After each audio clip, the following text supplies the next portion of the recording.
Hello everyone, welcome back to Hinamizawa. When last we left our heroes, Shion got a free spa day at the Sonozakis. Wow. You're so generous. Yeah, it was very nice of Oria to do that. Mei-chan, Shi-chan, Keiichi-kun looks confused. How? I don't know, he looks constipated to me. Yeah. Yeah. He doesn't know where to shit. Did you hear that, sis? We're not playing tug of war here. Are you trying to tear Kei-chan apart? I'm not playing tug of war. You're the one who's stretching him. Go back to Okinomiya, Shion. Okay, I will. Oops. I let go of Keiichi suddenly, so he and Sis flew off like a rubber band. Wow, the gravity wasn't applying to them. Uh... Keiichi rolled on the ground while Sis was stuck in a bush head first. What lively people. See you, Kei-chan. Sis might assault me if I stick around any longer, so I'll get going. Oh, Shion. Thanks for today. Why does he look like that? I hate him. he's happy. What's wrong with him? He does not he's just deserve to be happy. happy. Ah, forget it. I didn't do much. It's Keiichi Maibara. See ya, Shion. He's even happier! This is fine. This is less cursed. His hand landed on my head. Rub, rub, It rub. landed. He stroked my head pretty roughly. But the warmth reminded me. Ah. Excuse me, I'm going. See you, sis. Don't ever come here again. Rena, keep your eyes on her. Sadako, set traps. Rika-chan, purify this area with salt. Women's greatest fear is salt. Well, I mean, salt is good for warding off demons, so it's also good for warding off women. You know how it is. Yeah, you would know that. The warmth remained on the top of my head. It felt ticklish and sore. I had to stop. I got off my moped and pushed that aching spot against a telephone pole. I'm sorry, Sadashi-kun. I'm sorry. I'm sorry. I'm sorry. I'm sorry. I never forgot about you.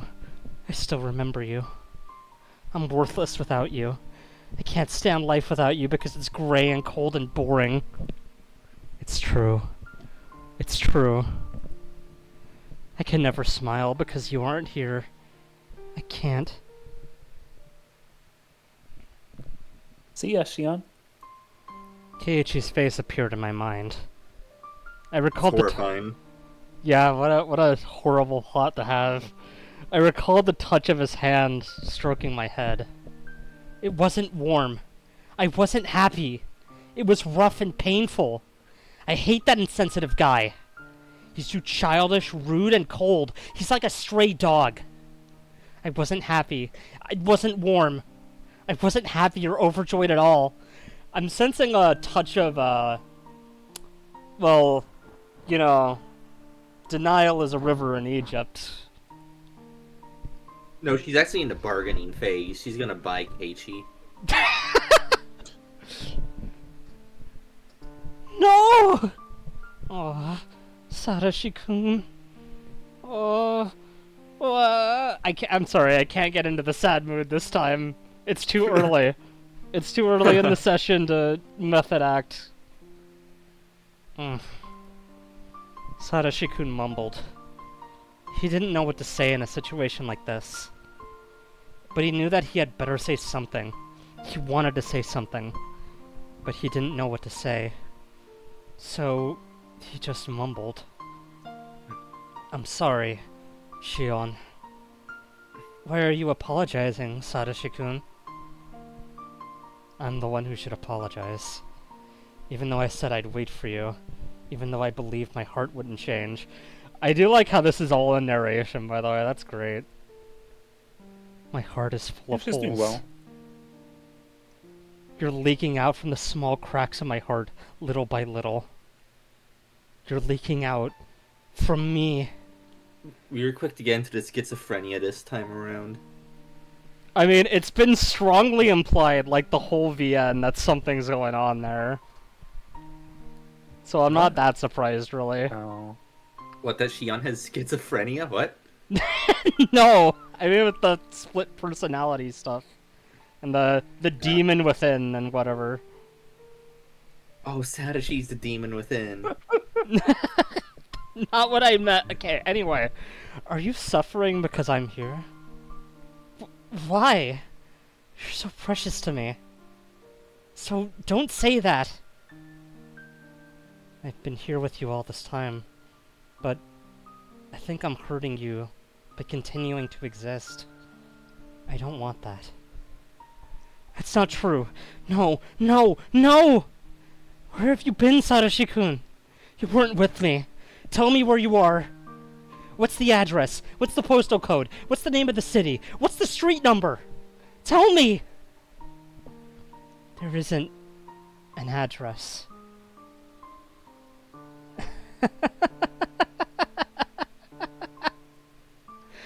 I knew it. Telling me you've always been with me, always by my side. That's such a cliche. Is that 5 ellipses? Oh my... Yes, it is. I think that's actually more. I actually have alcohol this time. I have to finish my drink now. That's not. There was no finished drink for ellipses. Oh no, I gotta finish. Oh my god. Stop finishing! At least lube up first. Which do you prefer, Shion? If I can give you strength, I'll stay by your side forever. But if you're suffering because of me, I'll disappear right away. Don't say that. I want to be with you. Always. I want to be with you. Forever. Okay. I'll stay with you then. A car passed by. The noise snapped me out of my reverie. And Sadashi was in the car. And it had air conditioning, and Oishi was there. And he was in the basement of the car. I won't be that... Theory? Honestly, I won't be that surprised if it's Oishi, because he seems to just kind of, like, come up to kids on the side of the road and honk his horn. Seems to be a hobby of his, so... New theory. Satoshi transferred to the beach that makes you old. He became Oishi. I'm not sure that's what's happening here. But, like, the reason that Oishi is always hanging around kids is because he wants to see Sadako. Oh, okay. That's why he has asking air for her in conditioning that as one well. episode.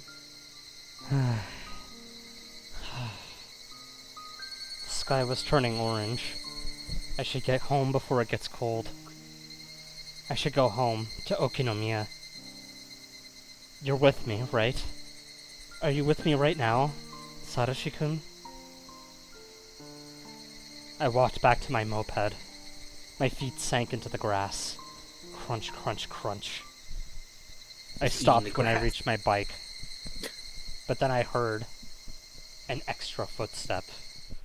I gasped. I could feel somebody else's presence. I'm not stupid. Nobody else was around here. Nobody had suddenly appeared behind me.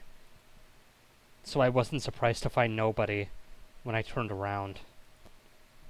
But he was definitely still there.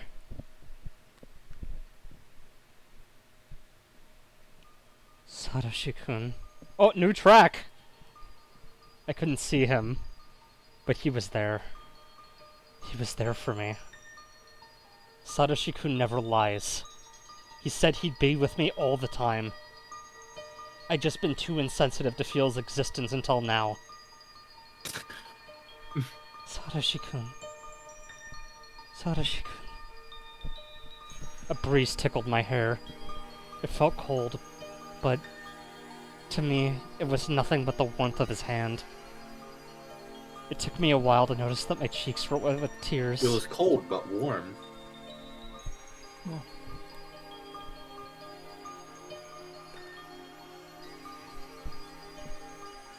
I'm assuming that track is much longer than the scene it's in.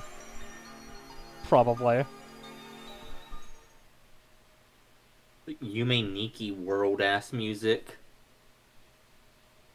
Is this a new shot of Shion's room? I think it's, like, been darkened.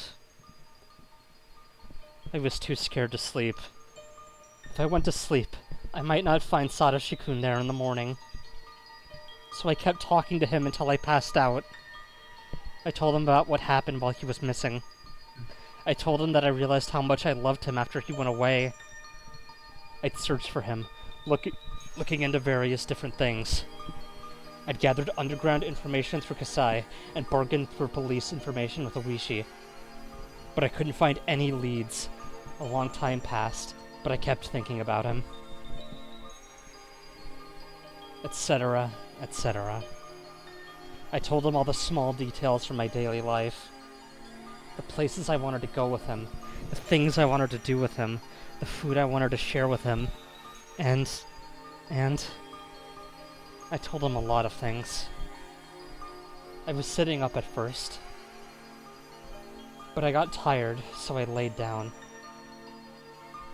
I got tired of moving my mouth too, so I started talking to him in my mind. It was the happiest night I'd ever had. That's very sad. I mean, I guess she has been locked in a boarding school for, like, half her life. When I woke up, Yeah. I didn't find Satoshi-kun by my side. I knew it somehow. I was afraid of it. That was why I didn't want to go to sleep. But at least I got to see him for one night. Just when I'd resigned myself to that, I felt Satoshi-kun's presence again. It wasn't a dream after all. I thanked God. And so, I began my strange life with Satoshi-kun. As promised, Satoshi-kun was always by my side. He couldn't laugh, mumble, or stroke my head. But he was always with me, always right by my side. He disappeared sometimes, but he'd come back when I looked for him.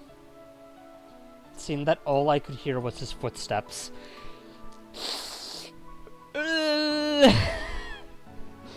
I think you're cursed, brother. Sorry, sister. That's just the way it was. It was a bit sad, but I was still satisfied. His presence was really faint, so it was hard to sense him in a crowd. But he never left me. If he were tangible, I'd be taking his hand all the time so he wouldn't be lost. In contrast, I could feel him very strongly in a quiet environment. Of course, I couldn't tell what his expressions were, because he was just a presence. But after I got used to it, I could tell what he was thinking. At first, I could only tell if he was laughing or not. Eventually, I started to feel his emotions more strongly. I could communicate with him normally. I was usually alone with him, though. I didn't want to go to school or hang out with my friends anymore. But Satoshi-kun got upset about that. He'd keep mumbling unhappily. Now that I knew he'd always be with me, I shouldn't just stay home all the time. I was sticking to my time alone with him, however, because I was scared that he might suddenly disappear again, and I wanted to make the most of the time I was sharing with him right now. I must have been worrying too excessively. Satoshi-kun will always be by my side. Yeah. He's accepting of this. That was his promise. Sorry, what was that? He's very accepting of this. Like, oh yeah, his ghost is following me around now. It's him. It's the real him. He never breaks his promises. I was fine, because he was there. Of course, I couldn't tell anybody about him, not even Sis. I could try to explain it to them, but they never understand. But I was certain. Certain that he was with me. So, I'd be alright. I never got fed up with life with him. He's really cute, you know. We always walk together. But when I stop, he always walks one extra step. That's so adorable. I love it. Yeah, I'm sure that's Satoshi. Yeah. I'm sure you're Because not it's always being so clumsy. surveilled because you're one I of the love next it. victims. I love it. She loves it.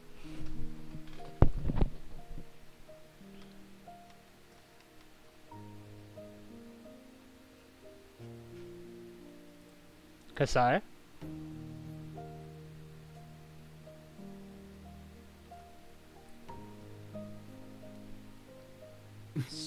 Mr. Seagal?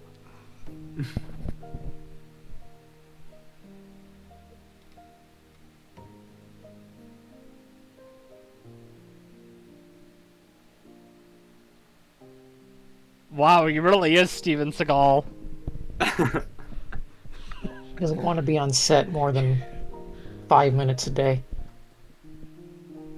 Okay, where are you? Right Is now.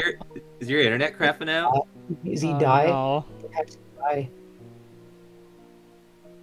I think his internet Oh, must be dying or no. something. What convenient timing on that. That's great. I'll take Kasai for now. Yeah, that's fine. Shion-chan, what are you gonna do on Watanagashi this year? But I was thinking of breaking into the Forbidden Ritual storehouse. Oh, good for you. I guess I'll have some fun at the festival. Maybe I'll tease Sis and her friends. I wanted to go to the festival with Satoshi-kun. I knew he liked to see me having fun with everybody. He might get jealous if I play with Kei-chan. But Satoshi-kun isn't very sensitive in that way. Yeah. Satoshi-kun loved to see me and my friends have fun.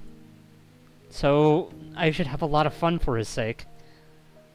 Then I talk about the day with him later. How are you going to Hinamizawa? I can give you a ride if you want. Jesus Christ. I'm taking my moped, so you don't have to. How do... Are you...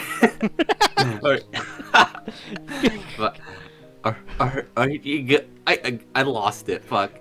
Are you going to the family party afterwards? I can't let you drive under the influence. He won't let me drive, but he's kind enough to let me drink. Alright, take me then. Good. Let's see before nightfall. I'll come pick you up around that time. After Kasai left, thank God, I sensed that Satoshi-kun was excited about going to the festival. He vanished, which is a hint. It's a reference to the hit movie starring Steven Seagal, General Commander. It's the best movie since General Commander. I do wonder when she gets the idea to, like, break into the ritual storehouse. Just does it for the hell of it. She does it for the love of the game. It's like, while I'm here, why not? Watanagashi, huh? So, it's been almost a year since you went away.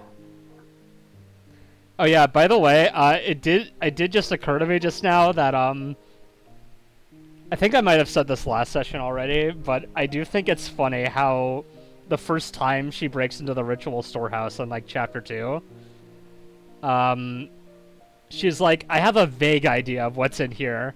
And in this chapter, she's just fucking ripping her fingernails off. Wonderful. Just a vague idea. I mean, she doesn't know how many bad dragons there are in that ritual storehouse. I mean, there's lots of different kinds, so it is kind of like Bad Dragon if you think about it. Exactly.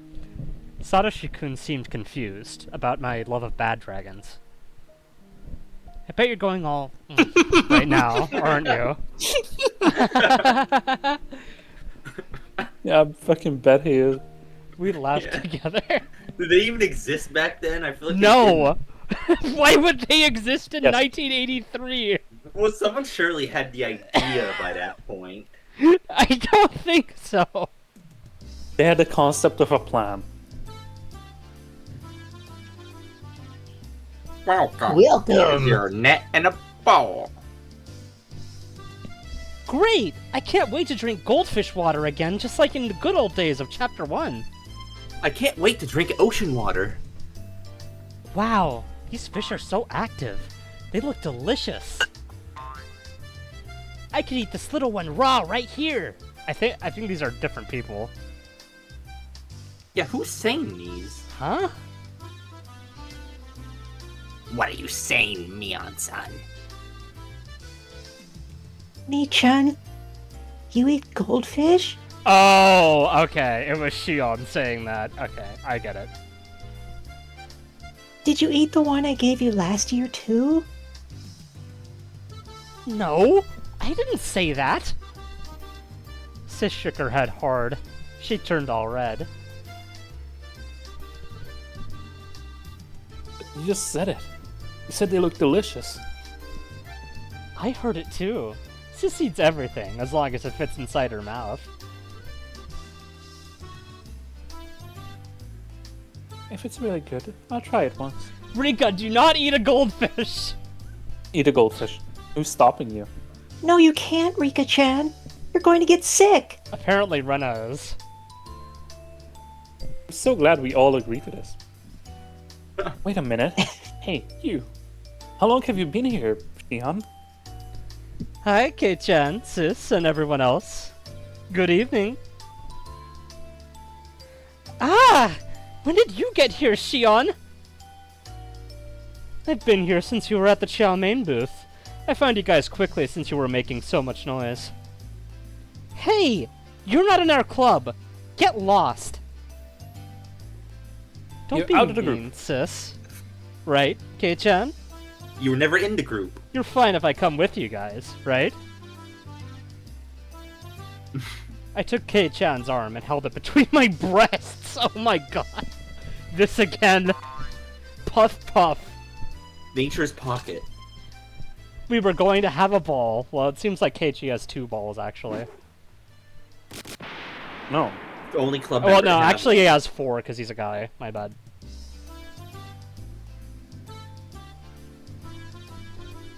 I think that might be one of the most cursed things I have said ever. I went around the booths with No, Sis and her it's pretty friends. far from it, I would say. I joked around and laughed out loud. I teased Kei-chan and Sis too. Kei-chan was at the center of the group, so if I did something to him, it naturally involved everybody else. It looked like Satoshi-kun was having a hard time finding his own spot in the crowd. When I glanced at him in a quiet moment, he smiled and told me to have fun without worrying about him. If he were tangible, I'd pull his arm to join the crowd. It made me sad that I couldn't do that. I bumped into somebody's shoulder. It was obviously my fault, so I apologized right away. As it turned out, it was somebody I knew. It was Oishi. the biker gang. Aw. Oh. No, hey, it's my favorite. Ew, looks like you're having fun. Good evening, Shion-chan. The moon looks beautiful tonight, doesn't it? It would look even better with some Pall Malls, don't you think, Shion? Oh, it's been forever, Takano-san. And you were...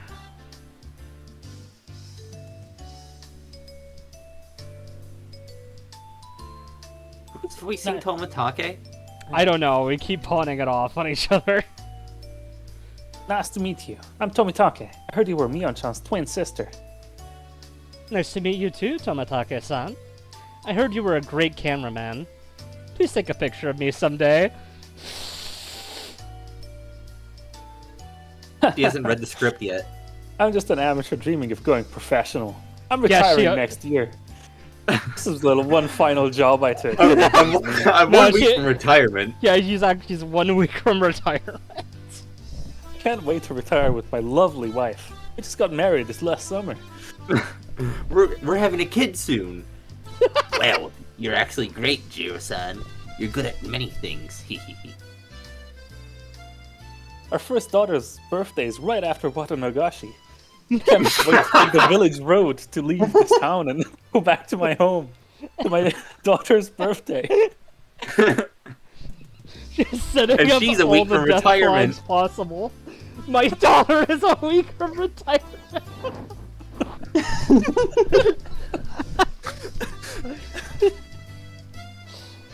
My daughter, who just got married, is a week from retirement. A week after being born, no less. What a prodigy. Maybe it's with a Wishi, given his proclivities. Maybe. I need to study more. I have no talent. I'm fucking worthless. So I have to put in a lot of effort to compensate. They must have been in a relationship. You two look so happy together. Am I interrupting you? Oh no, I appreciate your consideration, but you're not interrupting us at all. And you can call me Mio like before, not Takano-san. It's a bit hard for me to call someone older than me by her first name. Well, never mind. I smiled bashfully, and Takano-san smiled back elegantly. Hey, she just told you not to. I haven't seen you in the library since. I wanted to talk to you more as a fellow researcher. Well, when I feel like it. Fellow researcher? Are you interested in it too, Shion-chan? I mean, the legend of this village? Tomatake-san raised his eyebrows. As far as I knew, Takano-san's hobby wasn't exactly normal. He looks like he's gonna cry. He might be. He's with Takano-san, so.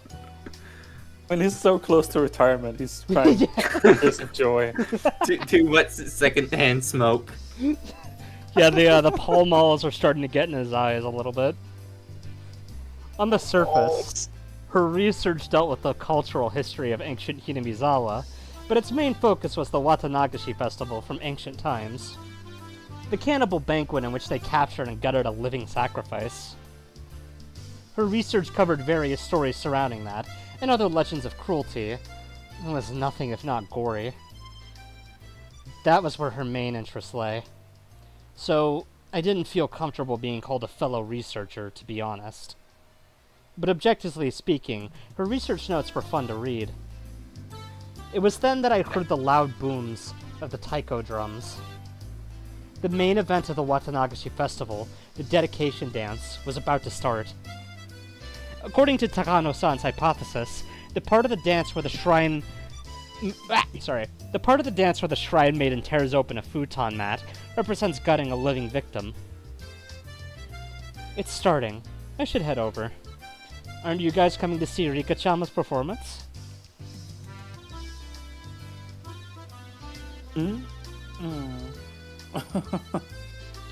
Tomatake-san looked bewildered. Did that mean he wasn't coming? Takano-san giggled, then whispered in my ear. Tell you the truth, we're thinking of sneaking into the ritual storehouse. Eh? She made it sound like she was going to do something fun, but it wouldn't be amusing to anyone who knew what the ritual storehouse was. The ritual storehouse, or the storehouse for ritual implements. Did you know Ryukishi likes to repeat himself? That has to be like a weird translation thing. I think Ryukishi's just trolling. I do not think that's a translation error. I think that has to be like a translation thing. Wouldn't this be like complicated kanji and then just like normal verbiage explaining it in the Japanese? Like ritual storehouse might be. I couldn't read enough Japanese to tell you for sure. So that's just gonna be a mystery to us. I'll screenshot it for later, just in case.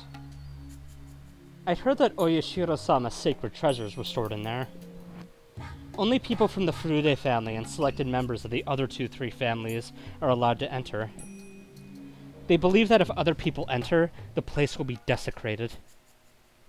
Everybody in Hinamizawa must have been curious about what was in there when they were kids.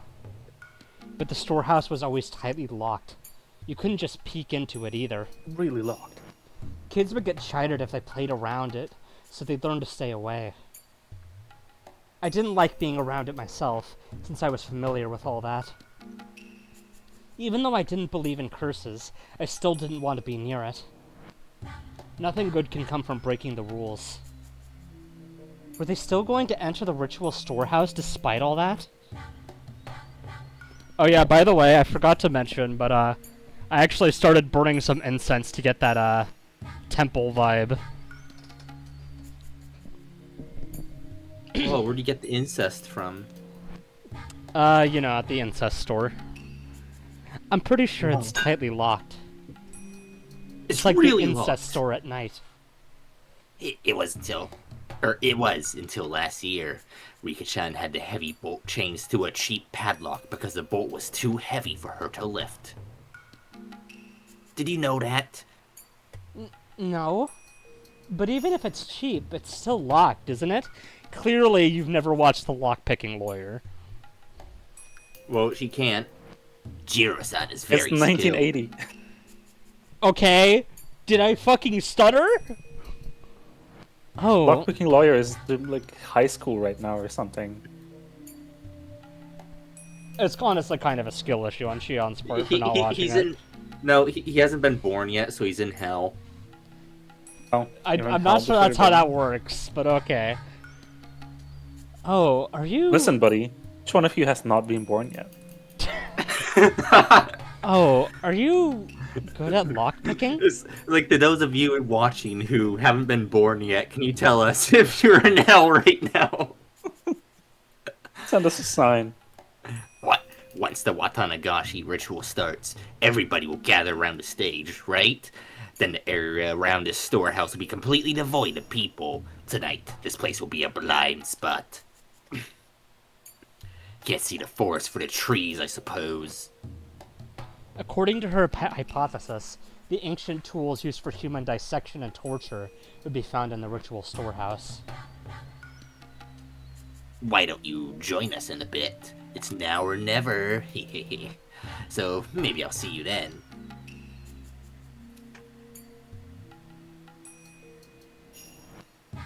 Akana-san, what are you telling her? Just girl talk. Let's go to some dark place for a quick date and some Pall Malls. Huh? I thought you didn't want to smoke in nature again after last time when you burned the forest down. Wait, that's why they need to flood Hinamizawa, because she burned down the forest. Oh. Exactly. It was to put out her Pall Mall fire. The swamp gas is actually just like the collective release of all of the cigarettes she's ever smoked in her life coming out at once. Oh my god, you're right. Holy shit. Takano-san walked against the flow of the crowd alongside Tomatake-san. The ritual storehouse, huh? It was supposedly filled with torture tools. Considering what they had in the underground torture room at the Sonozaki house, that's quite possible. Sadashi-kun fell victim to the curse in the 4th year. His aunt's death was a sign of Oyashiro-sama's curse. Sadashi-kun was the sacrifice to pacify Oyashiro-sama's anger. That was what Takano-san said last year. It was just her hypothesis. Just a theory. At present, I wanted to deny her hypothesis because I wanted to believe that Sadashi-kun was still alive. If her hypothesis was correct, either some religious fanatic or somebody from the 3 families must be imitating the curse in order to revive the ancient custom of Onigafuchi. That would mean that it was them who killed Sadashi-kun. So what if... What if the ritual storehouse was filled with garbage instead of torture implements? Maybe it was filled with broken palanquins, or freshly painted signboards for the festival. What then? It wasn't really hard for me to believe that it was filled with the chemical smell of paint. Maybe I'll get to deny the hypothesis that Sadashi-kun was sacrificed by seeing the inside of the ritual storehouse for myself. Whatever was in there, it didn't mean that Sadashi-kun would come back. Sadashi-kun, what should I do? Since most people went to see Rika-chama's ritual dance, the festival grounds were deadly quiet. Even so, I couldn't sense Sadashi-kun. Did he go somewhere? Or was I not paying enough attention? Or maybe he wasn't feeling any emotions in particular? After thinking for a while, I decided to go in with them. It had been almost a year since Sadashi-kun's disappearance. I'd been avoiding the truth because I was afraid he might be dead. But now I had a chance. I had a chance to see the inside of the ritual storehouse. I felt as though something divine had arranged that coincidence. On my way to the storehouse, I noticed Keiichi. He was jumping up and down, trying to see Rika-chama's dedication chants over people's shoulders. If I took him along, we could split the guilt. Oyashiro-sama might put a curse on me for entering his divine storehouse. I wanted a partner in crime. Since the boy I loved disappeared last year because of the curse, maybe Mion's love should disappear this year. Whoa. What am I thinking? That must have been the demon inside me. I shook the thought out of my head.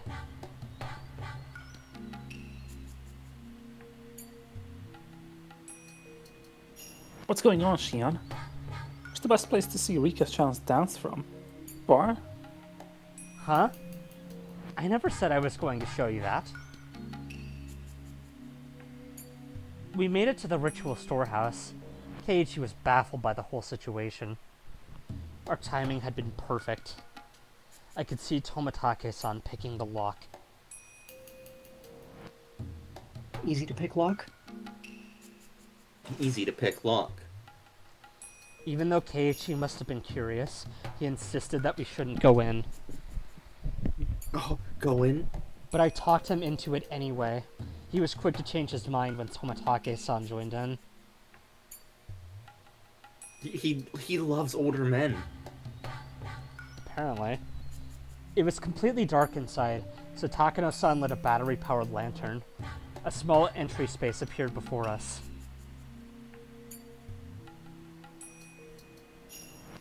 It's so dark in here. Take care not to trip over anything. It would be a shame if one of us got injured right the week before my retirement.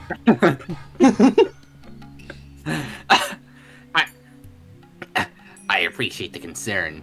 Okay, doorman, keep a good watch.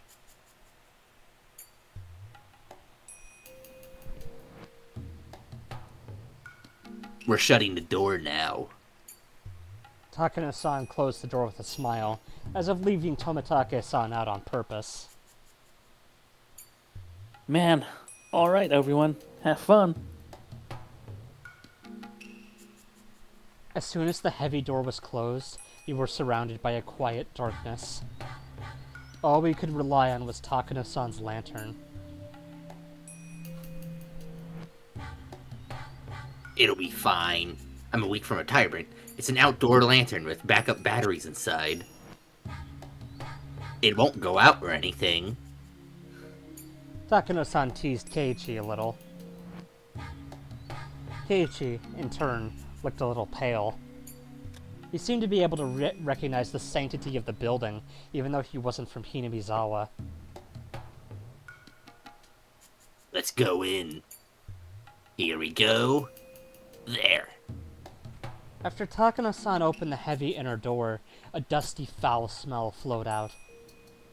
It was like the smell of a pantry that hadn't been opened in years, and the smell of a fish market mixed together. I didn't know exactly how to describe it, but it was a bad smell. I don't know, it sounds like exactly how you know how to describe it. Considering you just did. From listening to the echo of our footsteps, I could tell that this room was much bigger than the one we were just in. Dion has echolocation confirmed. Yes. It's one of my special No wonder skills she's so that I had batty. to learn. When Takano-san raised her lantern, I could clearly see just how big it was. Wow!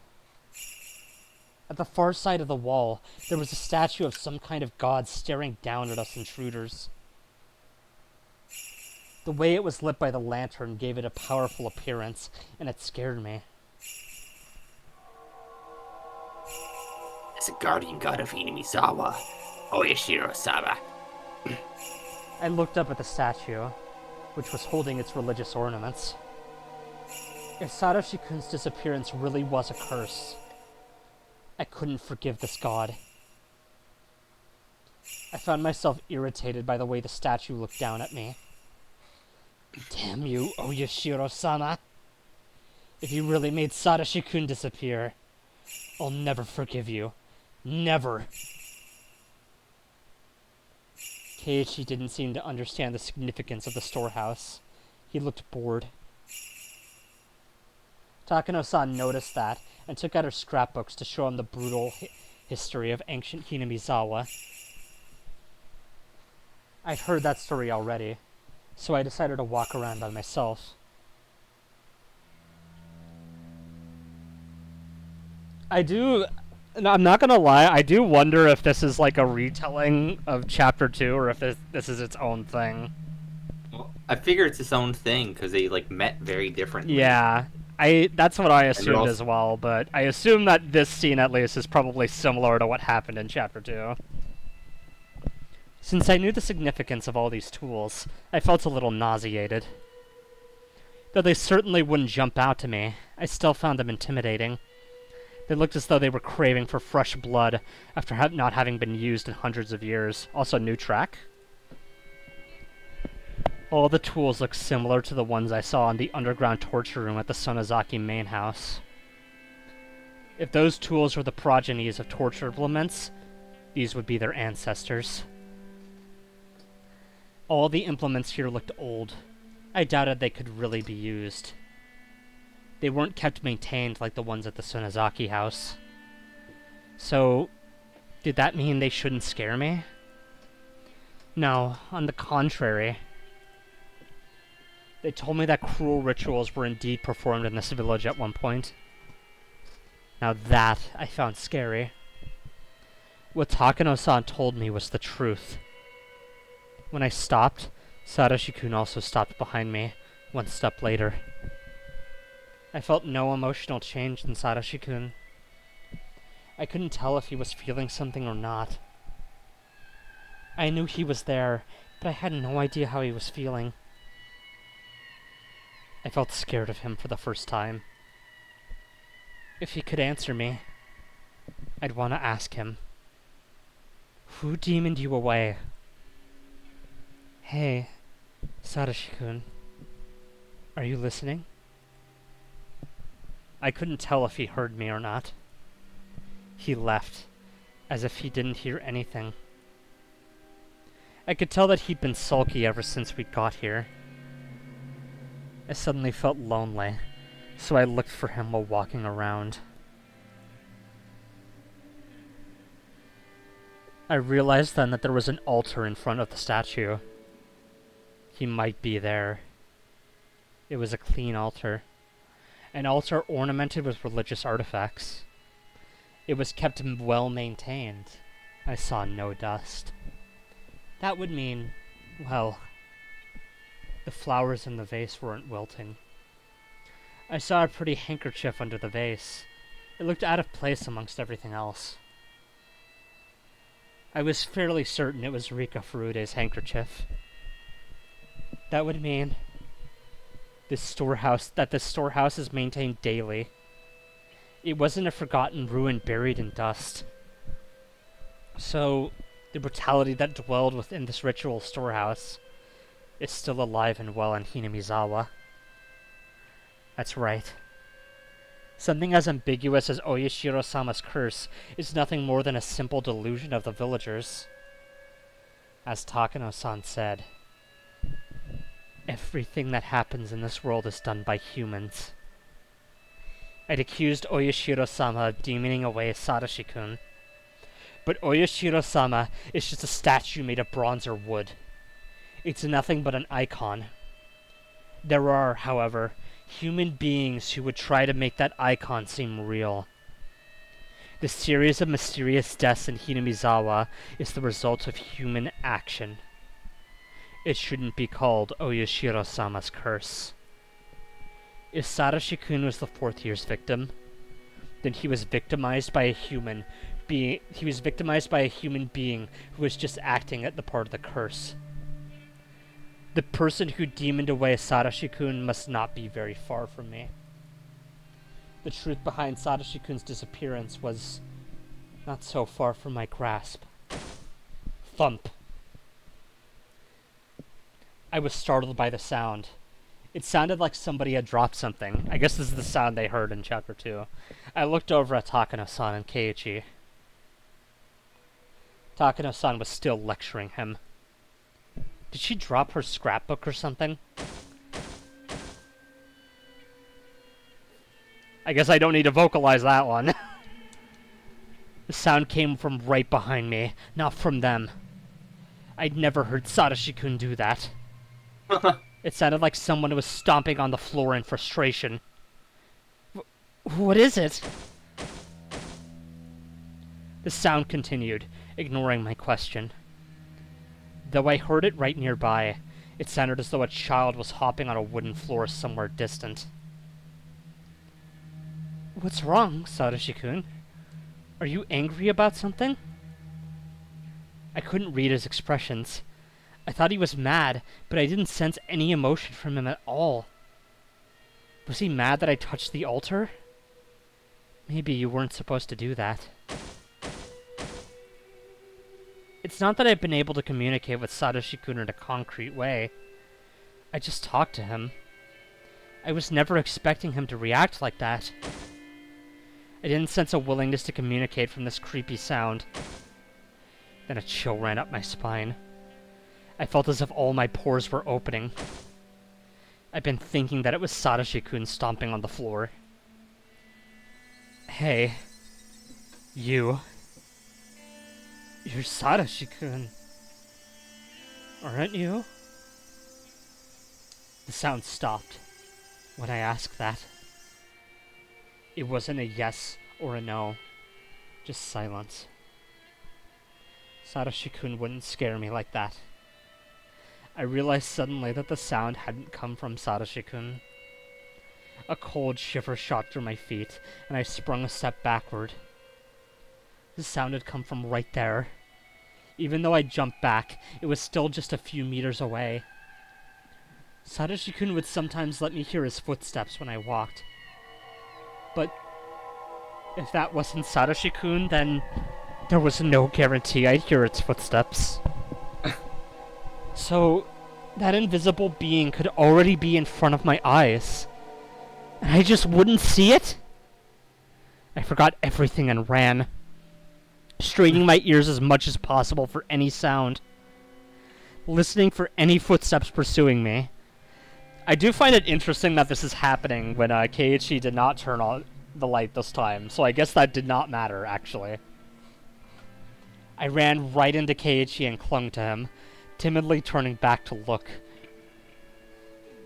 The dimly lit area before the altar was quiet, like nothing was happening.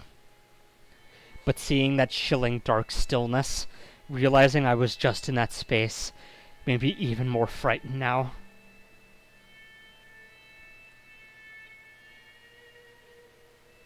What's up, Shion? Did he get scared? Keiichi made fun of me. Even though he'd looked horrified just a little while ago, he now looked satisfied to see me scared too. I know girls tend to get freaked out by haunted houses. Well, I don't mind it. Anyway, let's go, before Takano-san leaves us behind. I pretended to be fine, but I wasn't sure I was able to hide my fear entirely. The footsteps were chasing me. They were outside the illumination of the lantern, as if they couldn't go into the light. The presence never left us, however. It followed us like a fourth member of the party. Sometimes it made a stomping sound, as if wanting some recognition. But neither Takano-san nor Keiichi seemed to notice it. It was possible for Takano-san to be ignoring it, but Keiichi would never ignore it. If he could hear it, he would have said something. So, just like with Satoshi-kun, only I could hear it. What was this thing that was making me so scared? Was it Satoshi-kun in a bad mood? Or was it possible that the presence I believed to be Satoshi-kun might not have been him at all? thump. Oh, it's being hit with flashbangs. What are you upset about, Sadashi-kun? Tell me if I did something wrong. I'll apologize.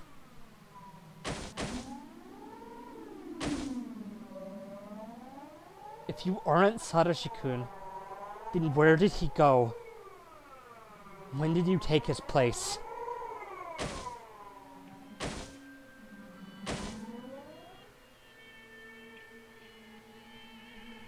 Shion, are you alright? Huh? I'm fine. You look pale, though. Then I'd appreciate it if you didn't stretch my clothes so much. Oh, sorry. Am I interrupting you too? I decided to engage in the conversation to help myself ignore the sound from behind. I didn't hear the sound as much, and it became a bit more distant. Yeah, I shouldn't pay attention to it. It wouldn't bother me if I didn't hear it. I should just ignore the noise. Takano-san, you're researching whether those customs survived into the present. You are, right? What I'm about to tell you is a secret, alright? I told you, Shion-chan, because you're an understanding person, but the other villagers don't want to hear it. If things go awry, I could be ganged up on and punished. She smiled at me like a witch. What an interesting way to phrase that. My Barakun, you keep it a secret too, okay? If this gets out, I could suffer Oyashiro-sama's curse or be made into a sacrifice. If it's the curse, then I wonder what kind of death it'll be this year. If it's a sacrifice, then will I be thrown into the Onigafuchi swamp while still alive? And it is tonight, you know, the night of Oyashiro-sama's curse. It certainly is. If the curse strikes for a 5th time, it'll happen tonight. Takano-san pulled out an old scrapbook from her paper bag and started turning the pages. She opened it to a page with that one article. It was the article about the brutal murder of a Watanagashi victim. It happened in the Meiji era. This is a story that actually happened. It was around the end of the Meiji era. They discovered an unknown mangled corpse, the victim of a murder in Onigafuchi village. Never before has there been a corpse treated with such cruelty and inhumanity. I don't think the Stomper likes that one. Hey, you guys seriously don't hear that? It's freaking loud. How can you not hear it? Ah, hell, it's freaking noisy. Cut it out already. And the next moment, we all heard a squeaking noise. We turned around in surprise. It was just Tomatake-san opening the door. Did I startle you? Jiro-san, could you not resist seeing inside? This is a splendid treasure trove of torture devices.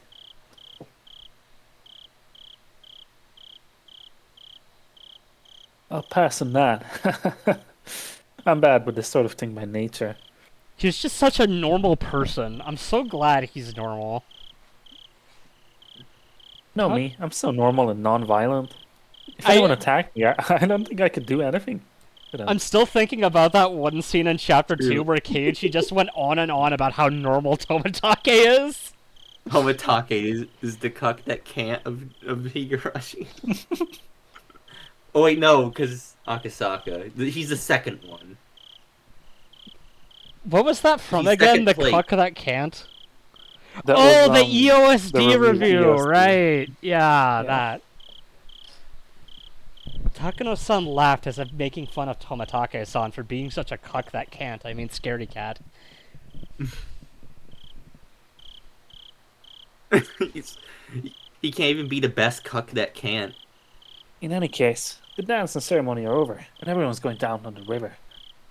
The festival as a whole will be over within minutes. Time was up. I'd never expected that Tomatake-san would save me from this nightmare. His face suddenly looked heroic. Oh, Keiichikin, are you leaving too? I've seen enough. Shion, you're good too, right? Let's get out of here. I want some fresh air. I agree. Let's leave. I went to the entry room and turned around. Takano-san was taking photos in a mad rush that our time was up. I didn't hear that sound anymore. I didn't feel that presence. I didn't feel Satoshi-kun either. But somehow I wasn't too sad about that. Even if he followed me out here, I wouldn't be able to tell if it was really him or somebody else.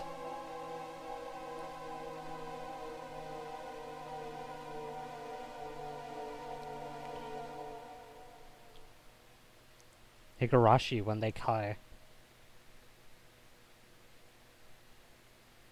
Wow.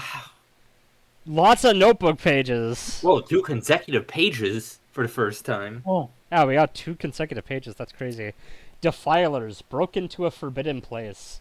I don't think that happened this chapter, so it's kind of weird. Notebook, page 172. Wasn't the last page like 153 or something? So this is a little bit later, I guess. Or 153. That underground torture room is officially called the Underground Ritual Storehouse. So, do torture room and ritual storehouse mean the same thing? According to Takano-san's theory, bloody rituals, including Watanagashi, have been passed down among the 3 families even after the Meiji era. The rituals are always ready to be performed. Their form of worship has always revolved around torture, so Hinamizawa's history involved a great deal of human slaughter. Takano-san's theory is correct. The underground storehouse at the Sonozaki house looked well maintained. Takano-san is right about that, too. Since the Sonozaki family and the Furude family both have ritual storehouses, the Kimiyoshi family must have one too.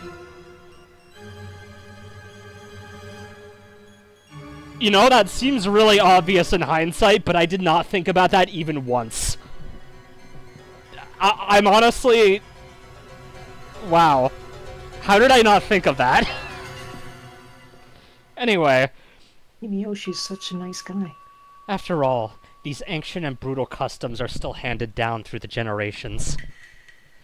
I should remain armed with the knowledge that occult events are still secretly being performed in this accursed village. And then, for once, we get the page right after that.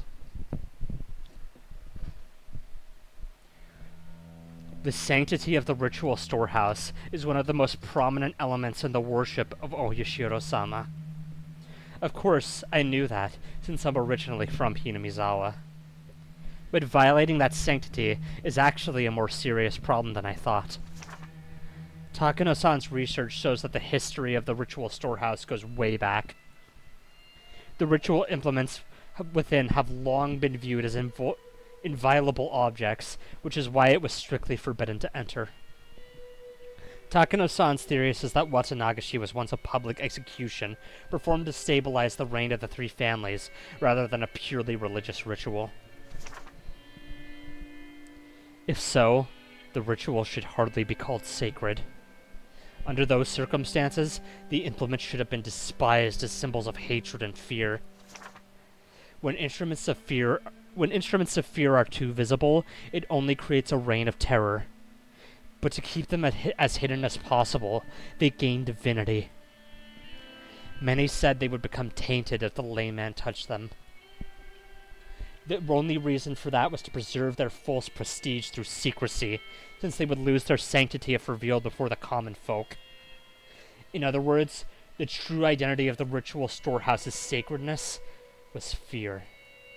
That was the true emotion ruling over this village. And then we skip ahead a they're few so pages. American coded. So true. I mean, Inside the ritual storehouse is just one TV that plays Fox News 24/7. did you know they actually used to call it the Ritual White House? Well, Anyway. They wouldn't have called it that. Notebook, page 179. So this is 6 pages after. The reason why Takano-san and Tomitake-san were cursed is because they broke into the ritual storehouse. I don't know how the villagers found out about it. Maybe somebody was watching. Maybe there was an anti-theft alarm. Either way, our intrusion must have been reported to the highest level of the curse system. That's because, considering the distance between the village and the site where Takano-san's body was found, she must have been killed right after we came out of the ritual storehouse. It was done very quickly. It's possible that a special assassination team exists for this purpose, or that the plan had been set up a long time ago. They might have been secret agents of the Sonozaki family, but the latter sounds more valid. But if so, who would have been the victim if nobody broke into the ritual storehouse?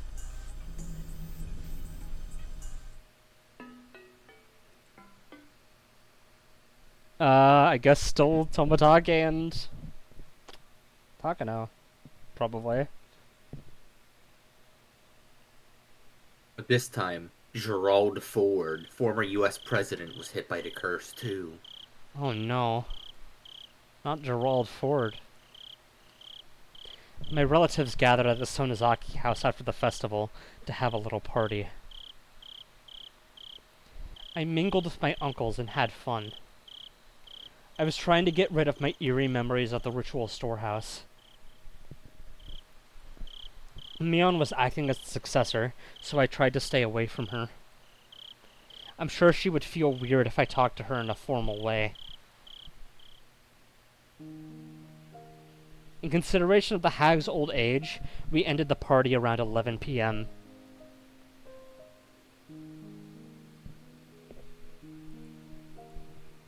We all helped to clean up, with the women washing the dishes in the kitchen, and the men folding the tables and putting them away in a storeroom.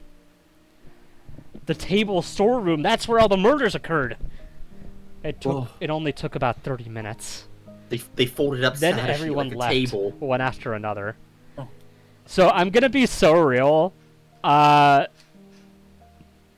Honestly, this line, in consideration the hag's old age, honestly, I thought there was a chance she might have died before the Wada Nagashi even happened, but I guess not. Oh well.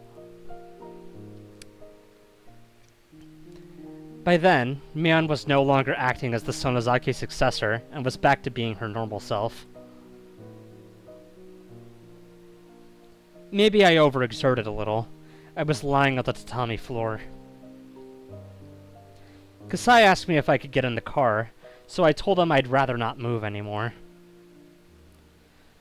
Sis, can I spend the night here? I just want to sleep. Granny will get mad if she finds you. By the way, don't you have school tomorrow, Shion? No, tomorrow is our school's anniversary, so there's no class. How many times a year does your school have its anniversary? Oh well. Okay, Kasai-san. She can stay here tonight. So, I'm gonna guess it's not her school's anniversary. Probably is. Yeah, they just have it several times every year. Good night. What is the school's anniversary? Like, what the hell does that mean? I don't know. Maybe Founding of the it's school. Like its opening anniversary? maybe. Yep. Maybe this is like more of a cultural thing, I guess. Probably. Come on, Shion, wake up. Granny will get really mad if you fall asleep here. Here, hold on to me. You can sleep in my room. Sis.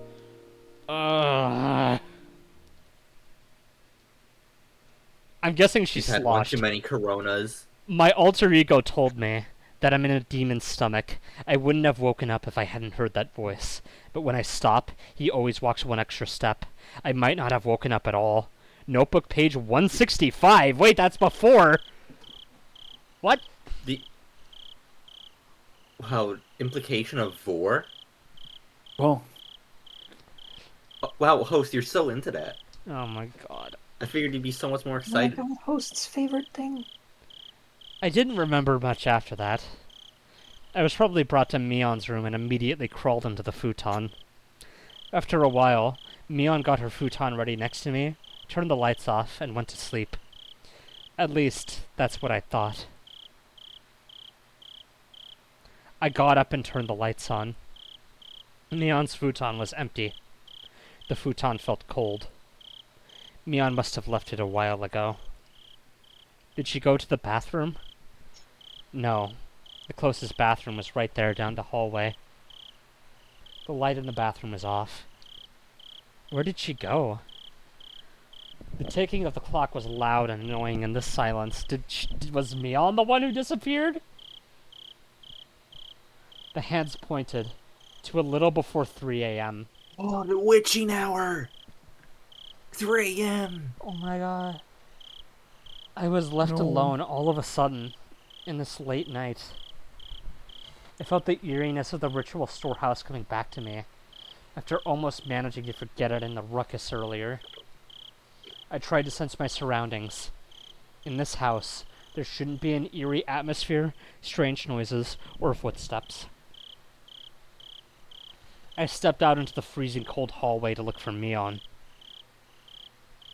When I did, I immediately noticed light coming from one of the nearby rooms. That room belonged to the hag. The hag went to sleep early and woke up early. She was very strict about her bedtime, so it was strange to see her light on in the middle of the night. I could hear voices too. The voices belonged to the hag and Mion. I creeped up to the room and listened to their conversation. Since it was the middle of the night, I could hear their words very clearly. Did I voice an Oreo? Yes, I believe so. But you know, those young ones went too far. I have one voice I do. You're right. They made Oyashiro-sama angry, so I guess they got what they deserved. Mion's voice sounded as cold as the one I'd heard down in the torture room. I held my breath.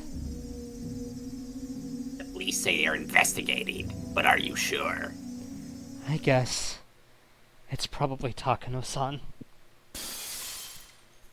My heart almost stopped. Oyashiro-sama got angry. The police are investigating. It's probably Takano-san. And what day was it today? Those words told me that something was happening. My teeth started to chatter. I desperately tried to stop them. I felt like my body was swelling up suddenly. I could no longer hear as well. Calm down. Breathe. Listen more carefully. According to Mion and the hag's conversation, another incident definitely took place. The victims were Takano-san and Tomatake-san. From what I could tell, both Mion and the hag thought it made sense that whatever it was happened to them. No. I needed to think more calmly. They did say they deserved it for making Oyashiro-sama angry. Did they say Takano-san and Tomatake-san made Oyashiro-sama angry? How did they make Oyashiro-sama angry? They knew. My body started to shake. They knew we snuck into the ritual storehouse. Then that would mean Keiichi and I were also subject to Oyashiro-sama's curse?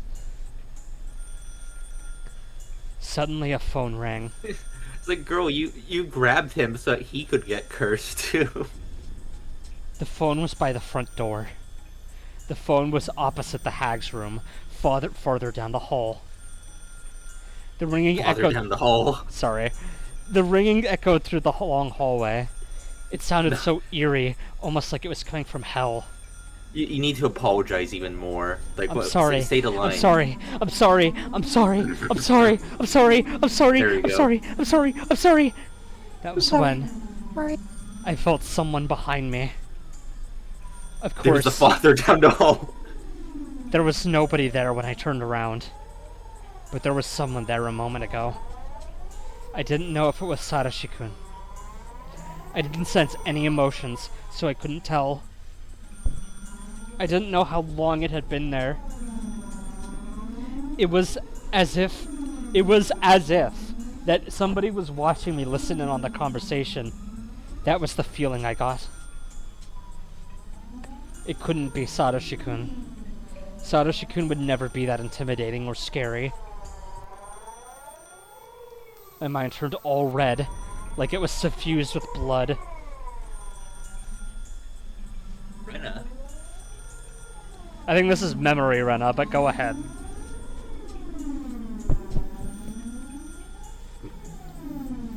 Rena? Have you experienced anything like that? Those footsteps always followed me. They even came to my bedside and looked down at me. I remember what Rena Ryugu had said on that rainy day. You'll be okay. If that's true, Oyashiro-sama won't get mad at you. If Oyashiro-sama wasn't angry, nobody would follow me. So what did this mean? Ever since we stuck into the shrine storage, something has been following me? What is it? Nah, I think before that. Calm down. Calm down. Nah, it was clearly Satoshi. He has so much evidence to believe it was Satoshi. That's right. Rena wasn't talking about me. I was talking about only you. She was talking about Satoshi-kun. That's what happened to Satoshi-kun.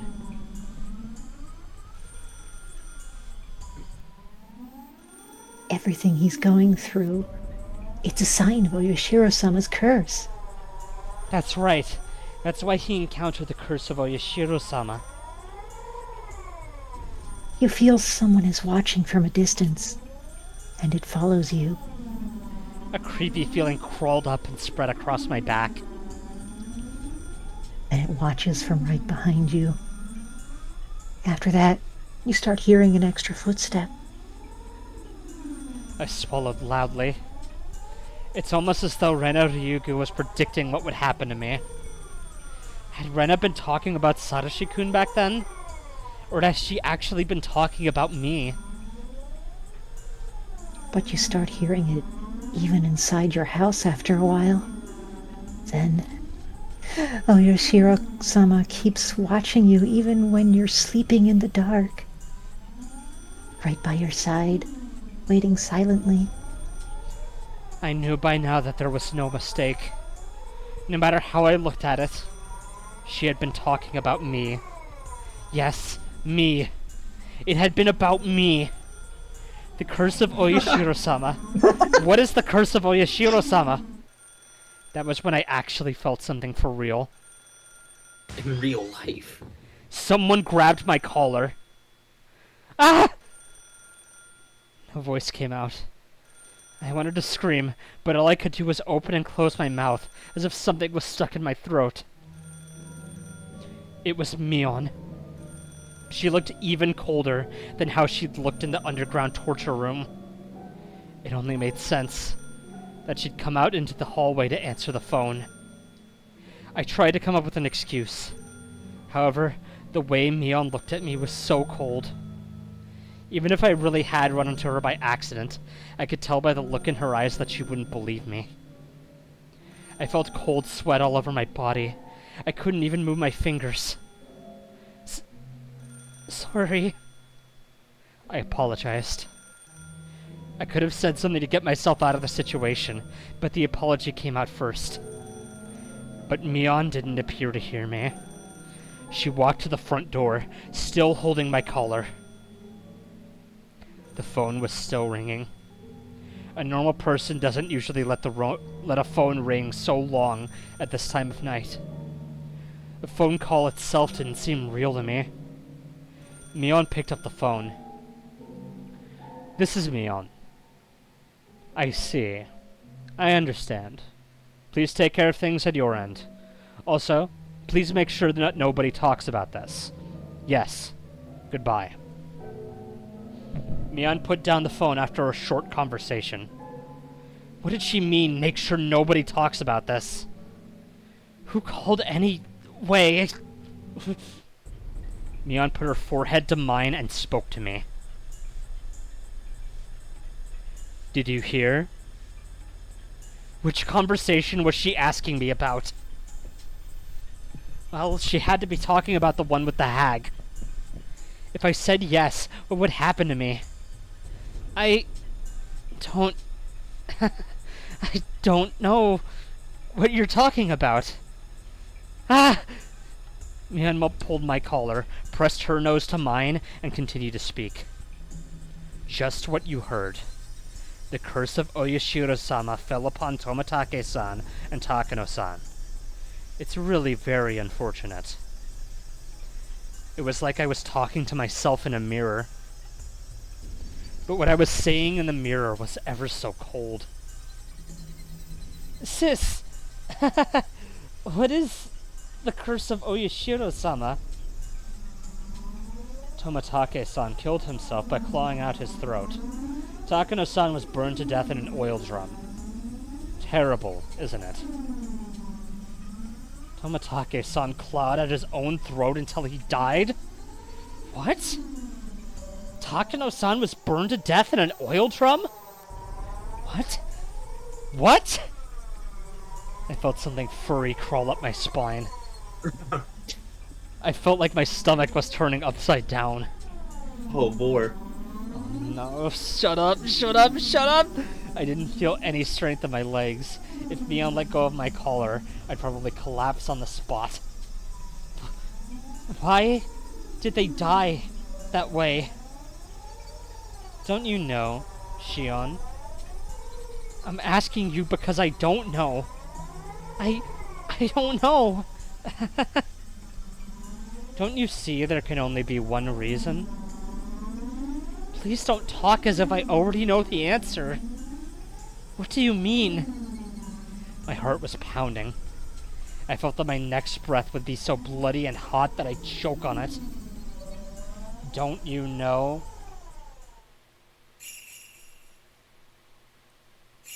It's because they made Oyashiro-sama angry. The first year, it was the manager of the damn construction site. The second year, it was the traitors to the village. The third year, it was the pacifist. The fourth year, it was the relatives of the traitors. I'd always thought the victims were people who had something to do with the dam conflict. Since I didn't do anything against the village during the dam conflict, I assumed I was safe. I should have known. I should have known everything would be the curse of Oyashiro-sama. I knew Oyashiro-sama's anger was the curse of Oyashiro-sama. I knew Oyashiro-sama would get angry if I snuck into the ritual storehouse. But since I wasn't held responsible in any way for the dam conflict, I never thought I would be a victim of the curse. Did I ever think there would be an incident in the 5th year? Did I ever think that I'd be the victim of the 5th year incident? Tomatake-san snuck into the storehouse, and he clawed at his own throat until he died. Takano-san was burned to death in an oil drum. It must be a lie. It couldn't be true. Even if it was forbidden, it was just a space for storing some old torture implements. How could they be killed just for sneaking in there? Especially in such gruesome ways. But I thought about it again and realized that those people were absolutely capable of doing things like that. The main Sonozaki family was capable of it. Yay! The Sonozaki family had been pulling the strings behind the series of the mysterious deaths. They could do it. The Sonozaki family even kidnapped the grandson. Sorry. The Sonozaki family even kidnapped the grandson of the Minister of Construction during the dam conflict. They could do it. The Sonozaki family made Sadashi-kun disappear completely. They could do it. Mion's a dirty little liar. Mion leaned against me. Oh, this track's playing again. That means this is gonna be a good scene. Mion leaned against me before falling onto the cold hallway floor. She collapsed rather violently. I usually didn't go to sleep with my stun gun, but since I was too tired and sleepy to get ready for bed, I still had it on me.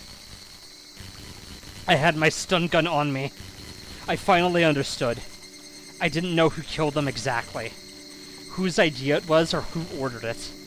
I didn't even know who was actually involved. But Mion and the hag knew everything. Satoshi-kun. Now I finally know. Now I know what I need to do. I will settle the score for you, Satoshi-kun. I will avenge you, Satoshi-kun. I won't be killed like you, Satoshi-kun. I walked into the hag's room. She was sitting up to take some medicine. Her back was turned to me. Oh my god. Holy... That's what happened in Watanagashi? Holy shit! That's fucking crazy! I don't know that I would have figured that out, actually. Mion and I are twins. If I acted like her, the hag wouldn't notice the difference. I didn't think she ever suspected me. I put my stun gun to her neck and pulled the trigger. I heard an indescribable electric sound, and the hag's lights went out. She fell in a twisted position. I didn't know how long it took for a person to regain their freedom of movement after getting knocked out with a stun gun, so I had to restrain them before they woke back up. It was unbelievably calm. The key to the underground torture room. This is insane! I don't know that I would have figured this out. I really don't, honestly. The key to the underground torture room was in the forbidden drawer that only the head of the family can access. Mion had told me about this once. I'd never looked for the drawer before, but I found it exactly where I thought it would be. The key was on a keychain with several of its sisters. Each key had a little plaque that said what it was used for. They were all in Mion's handwriting. She was an idiot for being so conscientious, but it sure helped me out. I put the keychain in my pocket and headed to the outdoor storeroom to find a cart. I found a large flashlight there as well. There was a strap on the flashlight, so I could put it on my shoulder. That way, I'd have both hands free to carry Mion and the hag.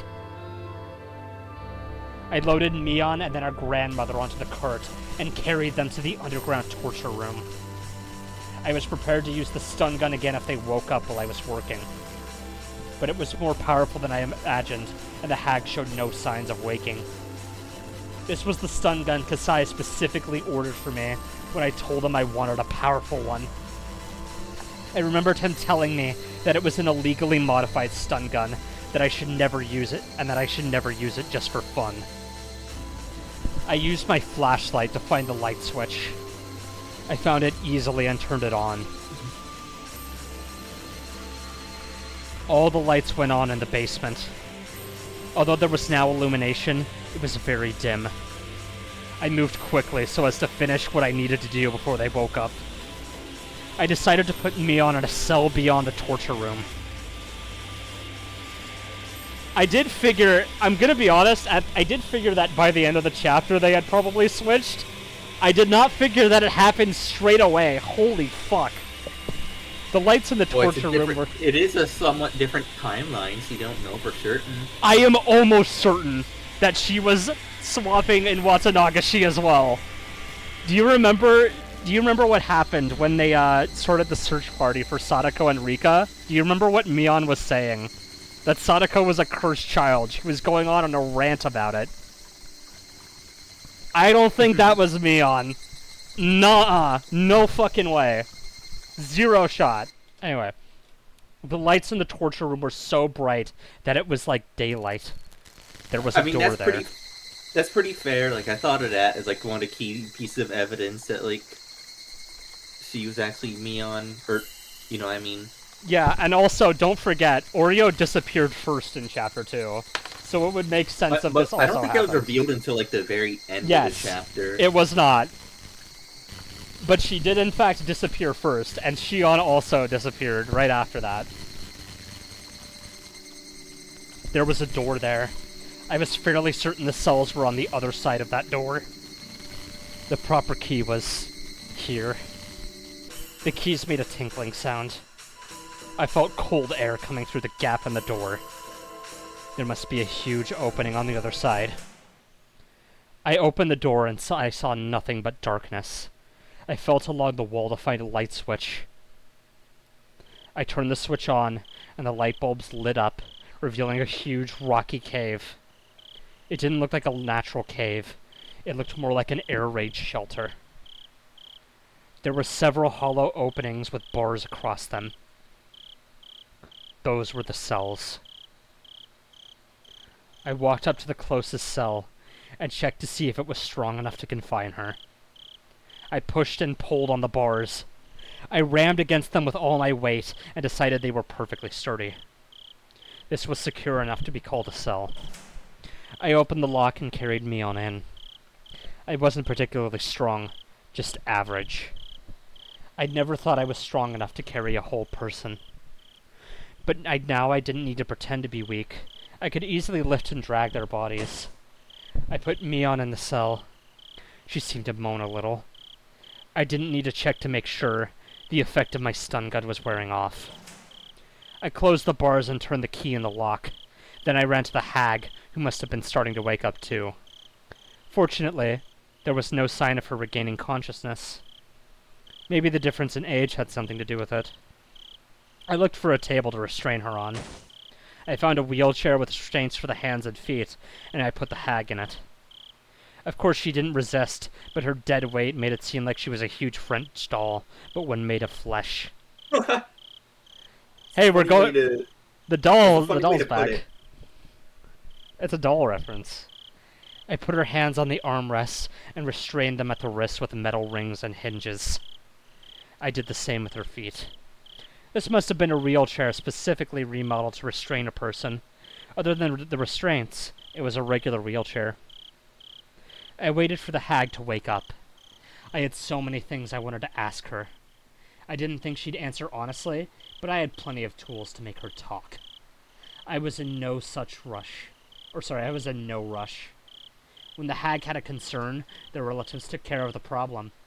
That's how it worked in the Sonozaki family. She was the leader of the family, so all the information they gathered would make its way to her. She must know everything that happened in Hinamizawa, including the curse of Oyashiro-sama. I heard a noise from the cell. Mion must have woken up before the hag did. Speaking of the hag, she didn't seem like she was about to wake up anytime soon, but she was restrained even if she did, so I had no need to fear. I'm pretty sure Oreo's fucking dead. Or dying. I left the hag there and headed for the cell. Shion? What do you think you're doing? She talked like the successor, but she also sounded frightened. I fucking nailed that line! She obviously understood the situation she was in right now. Good morning, Mion. You never thought you'd be in here, huh? As the acting head, I order you, open this up. You don't sound so scary in there. You need to talk more like a leader, don't you think? Though, talking that way will only make you look more like a fool.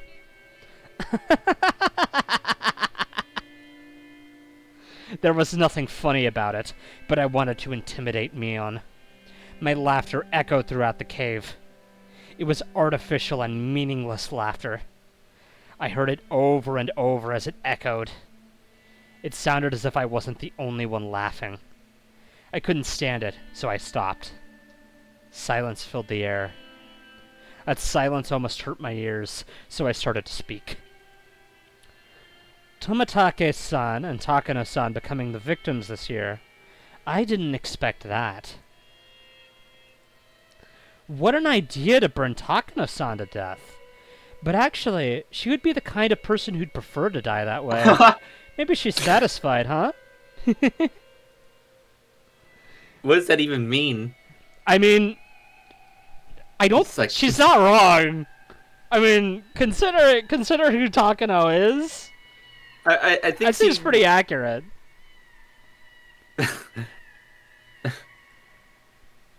I don't know. I think she'd want to die in a fucking brutal way if she was getting cursed anyway. Mion didn't say anything. She just stared at me to see how I'd proceed.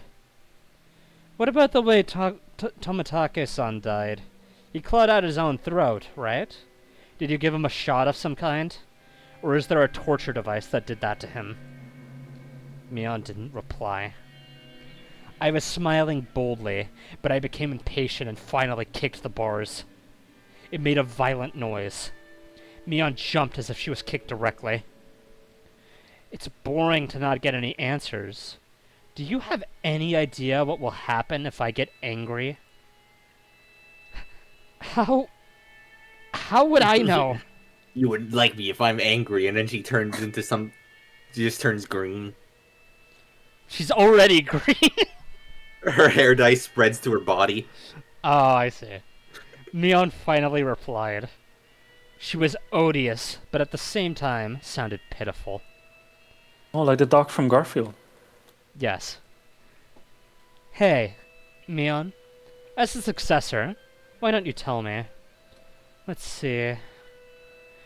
I had just too many things I wanted to ask her. I wanted to ask her about me, about the incident, about the curse, about Sarashi-kun. I didn't even know where to start. Before I asked her about those, I asked her one other thing. You know there's no point in trying to resist, don't you? Myung glared at me silently. Because we were twins, I knew that was just a bluff. We've come this far, so there's no point in me hesitating anymore. You shouldn't expect hesitation or even mercy from me, sis. Mion must have been feeling the cold sweat on her face. Although the light was dim, I could tell she was frightened. Okay, here I go.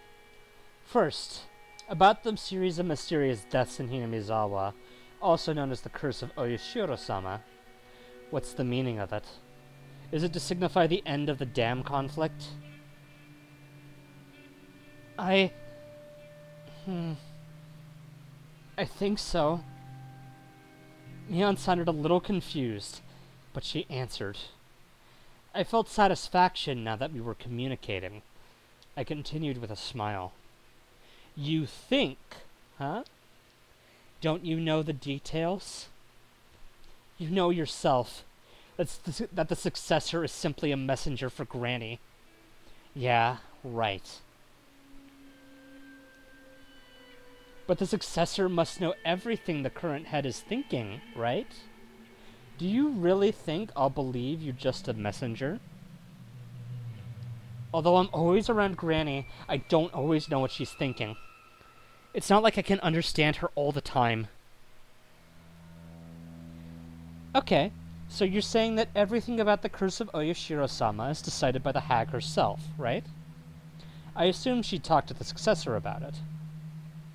When it's something dangerous, Granny decides it on her own. I don't have anything to do with it. But even if she decides by herself, Grandma uses you to take care of various things, doesn't she? And you're telling me you don't know anything. No! She doesn't use me for that. I really don't understand it myself, but it's like I take care of problems on the surface, and someone else takes care of problems on the underside. Who? Who is the one that takes care of these underside problems? I don't know. Haven't you seen anyone? Haven't you overheard a phone conversation? It must be someone who gets in touch with the hag at the same time every year around the time the curse happens. I don't know. I really don't. Mion shook her head. Okay. Let me change the question. Why were Tomitake-san and Takano-san chosen as victims, even though they had nothing to do with the dam conflict? Was it because they snuck into the ritual storehouse? As soon as Mion heard the words ritual storehouse, her expression shifted. The ritual storehouse? Did they intrude on the storehouse at the Furude Shrine? Didn't you know? I thought you already knew. If they really did that, then it was truly stupid of them. Of course something would happen to them. Mion muttered bitterly while shaking her head repeatedly.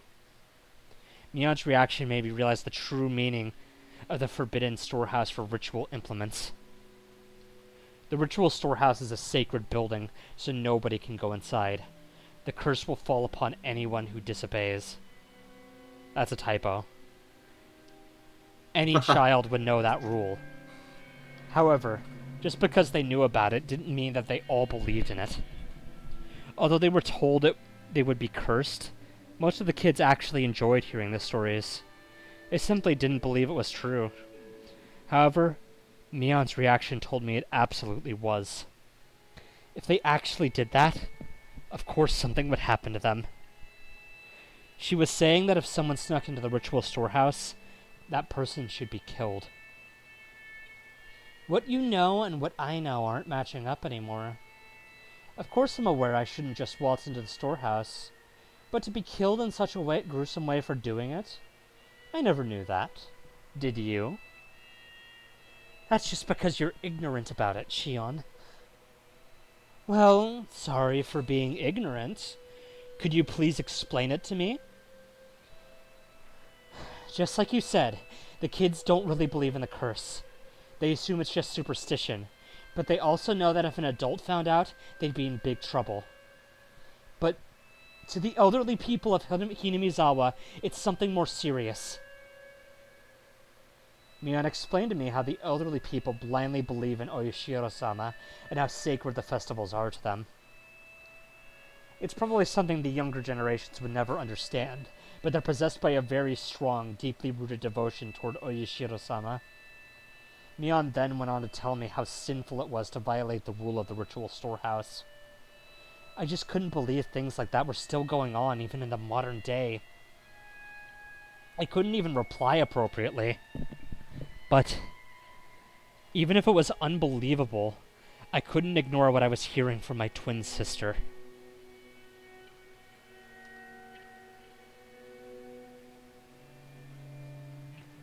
I see. But Mion, doesn't the rule say that one victim gets killed by the curse, and another has to become a sacrifice? The body of the sacrifice is never to be found. But there are 2 dead bodies this time. What do you think of that? Mion doesn't know that, besides Takano-san and Tomitake-san, Keiichi and I also snuck into the ritual storehouse. So I tried to lead her a little. I know. That doesn't make any sense. Sorry. I know. That doesn't make sense. I embellished that way too much. Adding a filler word isn't a problem. Well, I wasn't just adding a filler word. I kind of did not read that how I intended to. Anyway.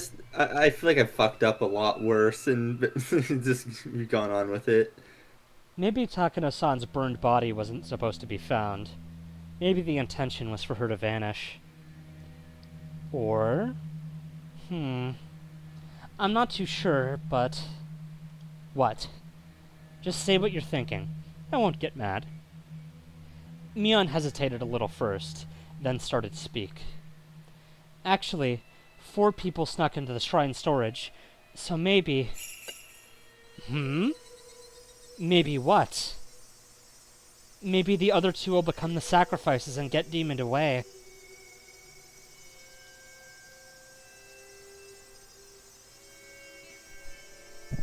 How does she know that 4 people snuck in, but not who?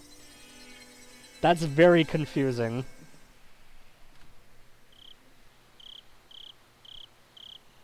Mion's words were stuck in my head. She was looking in the server browser and noticed that there were 4 people in the in the ritual storehouse server, but she didn't see their usernames. Oh, I see.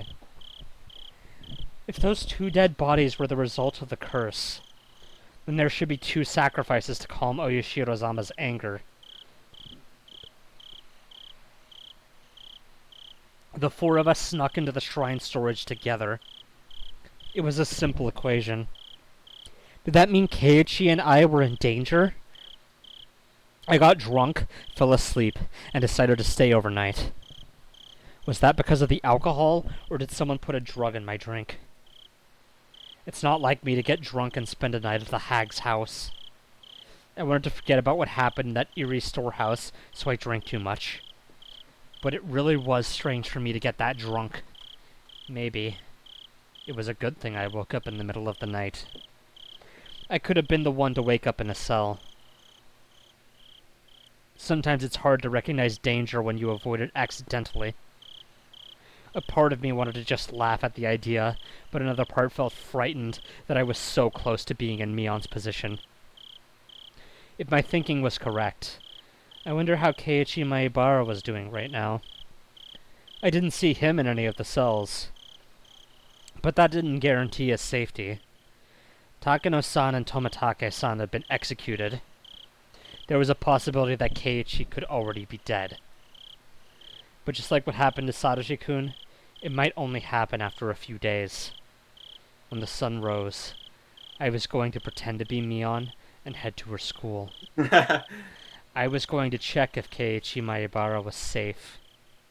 If he had already disappeared, the enemy would come after me next. I'd have to be a decoy for myself. But if he was still safe, I'd need to keep my eyes on him. I was sure the enemy would come after that scatterbrain. If I became Mion, Shion would disappear. The enemy would think Shion had already been demoned away, and I'd concentrate on Keiichi. If nothing happened to Keiichi, I would also be fine. It proved that nothing would happen to me, either. The hag was still sleeping in the wheelchair. Sleeping! I was going to interrogate her, but actually, I wasn't expecting to learn that much. The woman who was also known as Empress Sonozaki probably wouldn't say a thing even if her fingers were cut off. Mion, her successor, was the complete opposite. She spoke readily, but didn't know too much about anything. Mion had said she was only a messenger, and that someone else was taking care of problems on the underside. It was possible that Mion had grown to be a good liar, and that she had tried to deceive me with a straight face. But at the same time, I could see the hag not letting Mion get involved in the underside of the village. If I were her, I wouldn't have used Mion for that either. Unlike me, Mion was a nice person.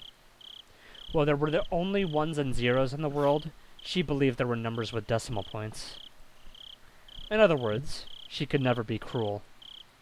If the hag thought the same way as I do, it was very possible. The one who took care of the problems on the underside, X, was the one who actually governed the curse of Oyashiro-sama. If the hag became concerned about something, X would deal with it, either directly or indirectly. Oh my god, it's Elon Musk. No. Or maybe the hag and X would discuss the details first. But did X really exist? No, it's Twitter. If he did, No, it exists. his place in the village hierarchy was a lot more important than that of the successor. Unlike Mion, who was too nice, he was discreet, cruel, and cunning. Furthermore, he was also extremely close to the hag. I like how we're just automatically assuming this person is a guy. Someone who would have a lot of contact with her just before it was time for the curse. Because of the way Tomitake-san died, it could be someone who regularly dealt with unusual drugs. He could be a member of a medical institution. Do we know anyone like that? Oishi? Yeah, I think Oishi, probably. Yeah, look, it's Oishi! There he is! It's me. The director of the Irie Clinic. Irie? I feel like that makes the joke a lot funnier. In this isolated village, Irie was famous for opening such a beautiful clinic and for working so hard for the villagers' sake. The villagers liked his mature personality and really respected him. There's nothing scarier than a doctor who's also a murderer. If Irie was the person behind the curse, all the mysterious deaths could be explained. However, there was only a slim chance of Irie being X. I was going to say, I really don't think it's him. The main reason Couldn't being be that me. Okay, well, when you say it like that, it's definitely him. Mates. Isn't he implied to kill himself on multiple timelines? Like, I don't know if he's implied to kill himself on multiple. I thought in like the third and fourth chapters, it's revealed that he killed himself shortly after the festival. In the fourth chapter? I don't think so. Yeah, I'm Didn't pretty he sure die it's in like the really disaster? offhand. I think it's really offhandedly revealed when fucking Akasaka was talking to Oishi at the very end. Like, I think he just explicitly state that. Well, he does in Just kinda chapter 3 brush at past least, it. but I don't think he does in chapter 2. I don't think that was mentioned. Well, I guess that doesn't mean it didn't happen, considering the type of story this is. I don't. You know. Does Keiichi even? Would Keiichi have even met him in chapter 2? Like. I mean, probably not. He was about to meet him in chapter 1. The main reason being that the hag wouldn't trust him. Like many of the elderly, the hag doesn't like young people. I knew she'd never trust him because of his age. Wow, she's racist. Furthermore, she had openly criticized his behavior among the relatives once. Although Irie was famous, he was an outsider after all. He wasn't born here. He tried to maintain a good relationship with the villagers as the director of the clinic, but that was just on the surface. I couldn't even imagine the hag telling him about her worries or about the village's underside. If she was suspicious of others as I was, then she'd only gather trustworthy people to deal with that underside. The first people that came to mind were the leaders of the 3 families. Leaving Rika Chama out, the head of the Kimiyoshi family was a strong possibility. He was the only one who could advise Empress Sonozaki.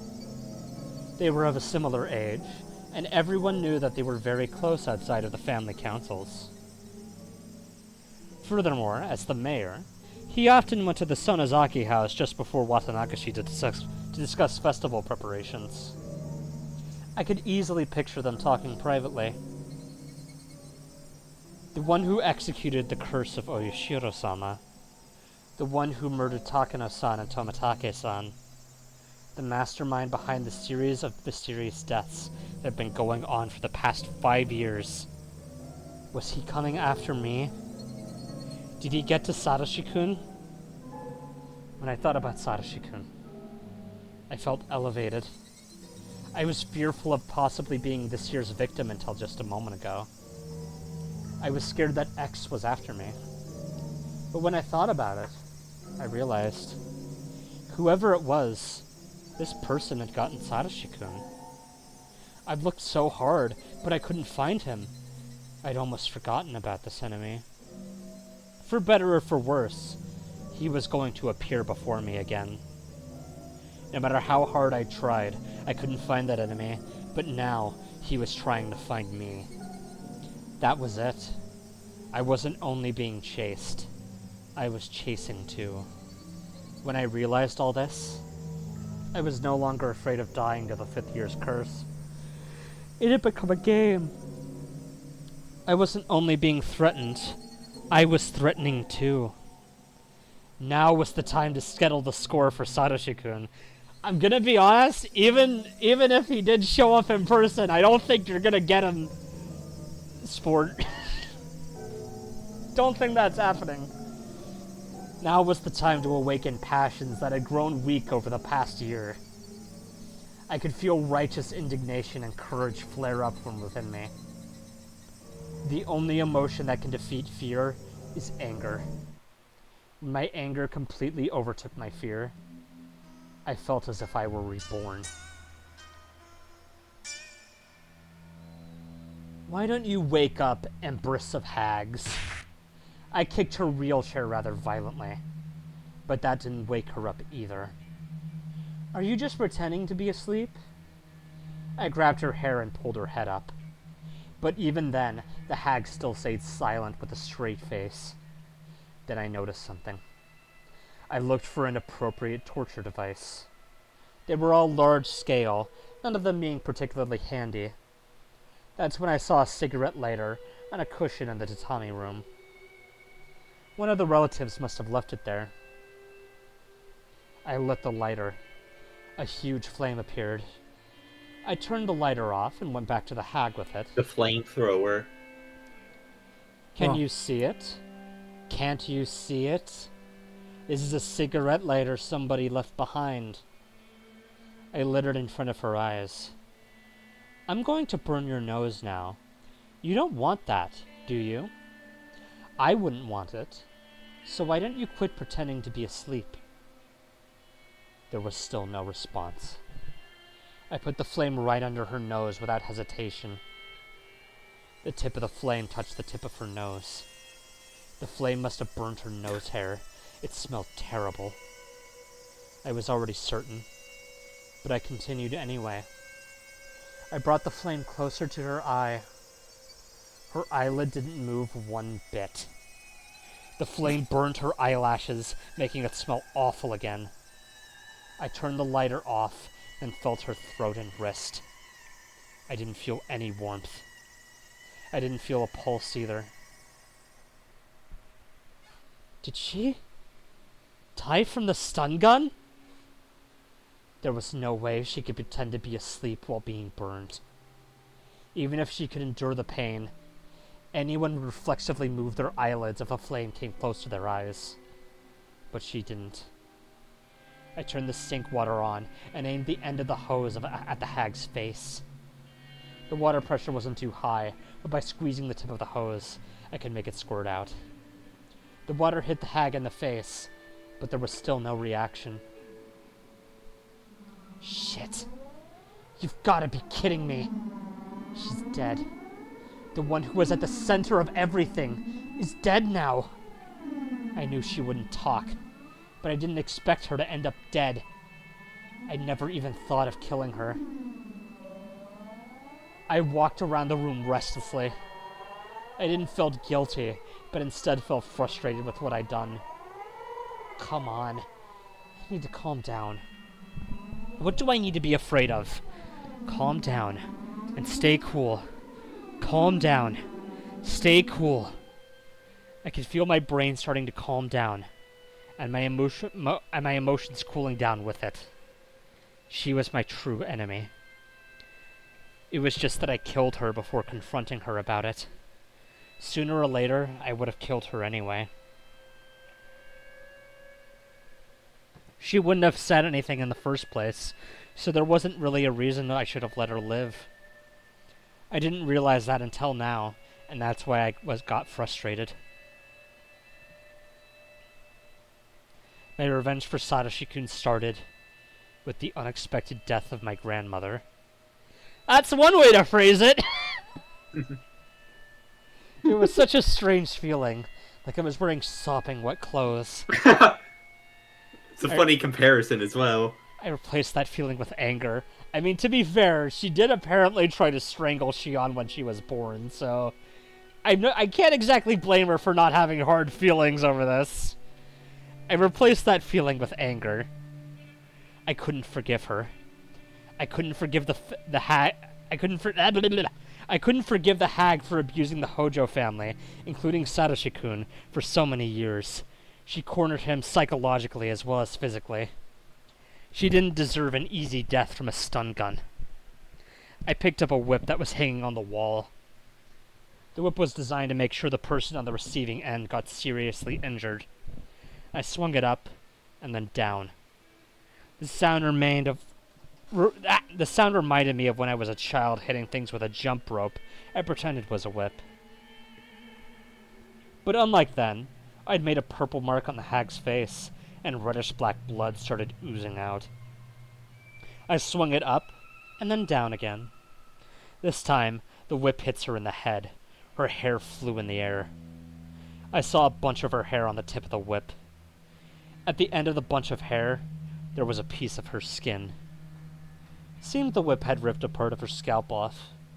I continued to hit her with the whip. I didn't bother removing the hair beforehand. The tip of the whip was divided into many points, each point having a fish hook at the end. Those hooks, added to the speed of the whip, not only scratched the victim, but tore their skin as well. The hag's hair was all messed up and her face was getting bloody. She'd started to look like a face. She did indeed do that. She'd started to look like a real demon. I stopped the whipping. Not because my arm was tired, but because I couldn't stand the feeling of her hair on the tip touching me every time I swung the whip. I threw the whip at the hag. Breathing heavily, I realized I was covered in her hair. It almost felt like thousands of maggots crawling all over me. I brushed it off violently.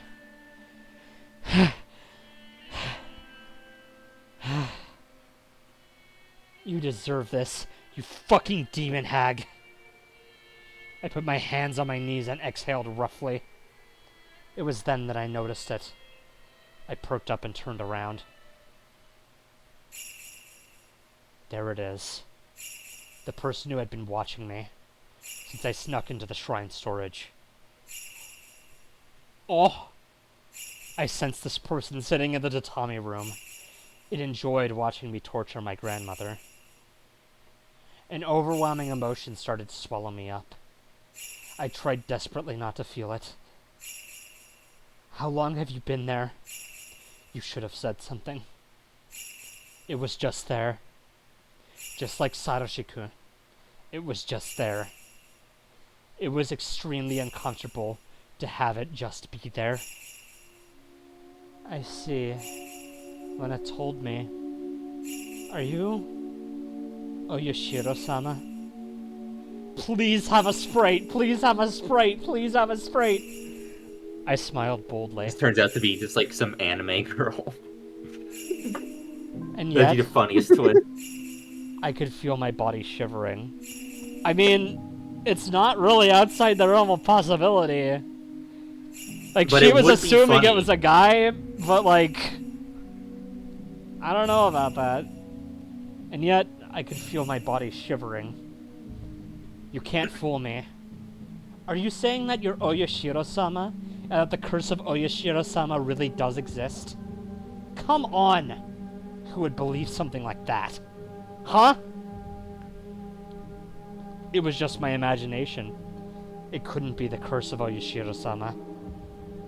The curse couldn't be real.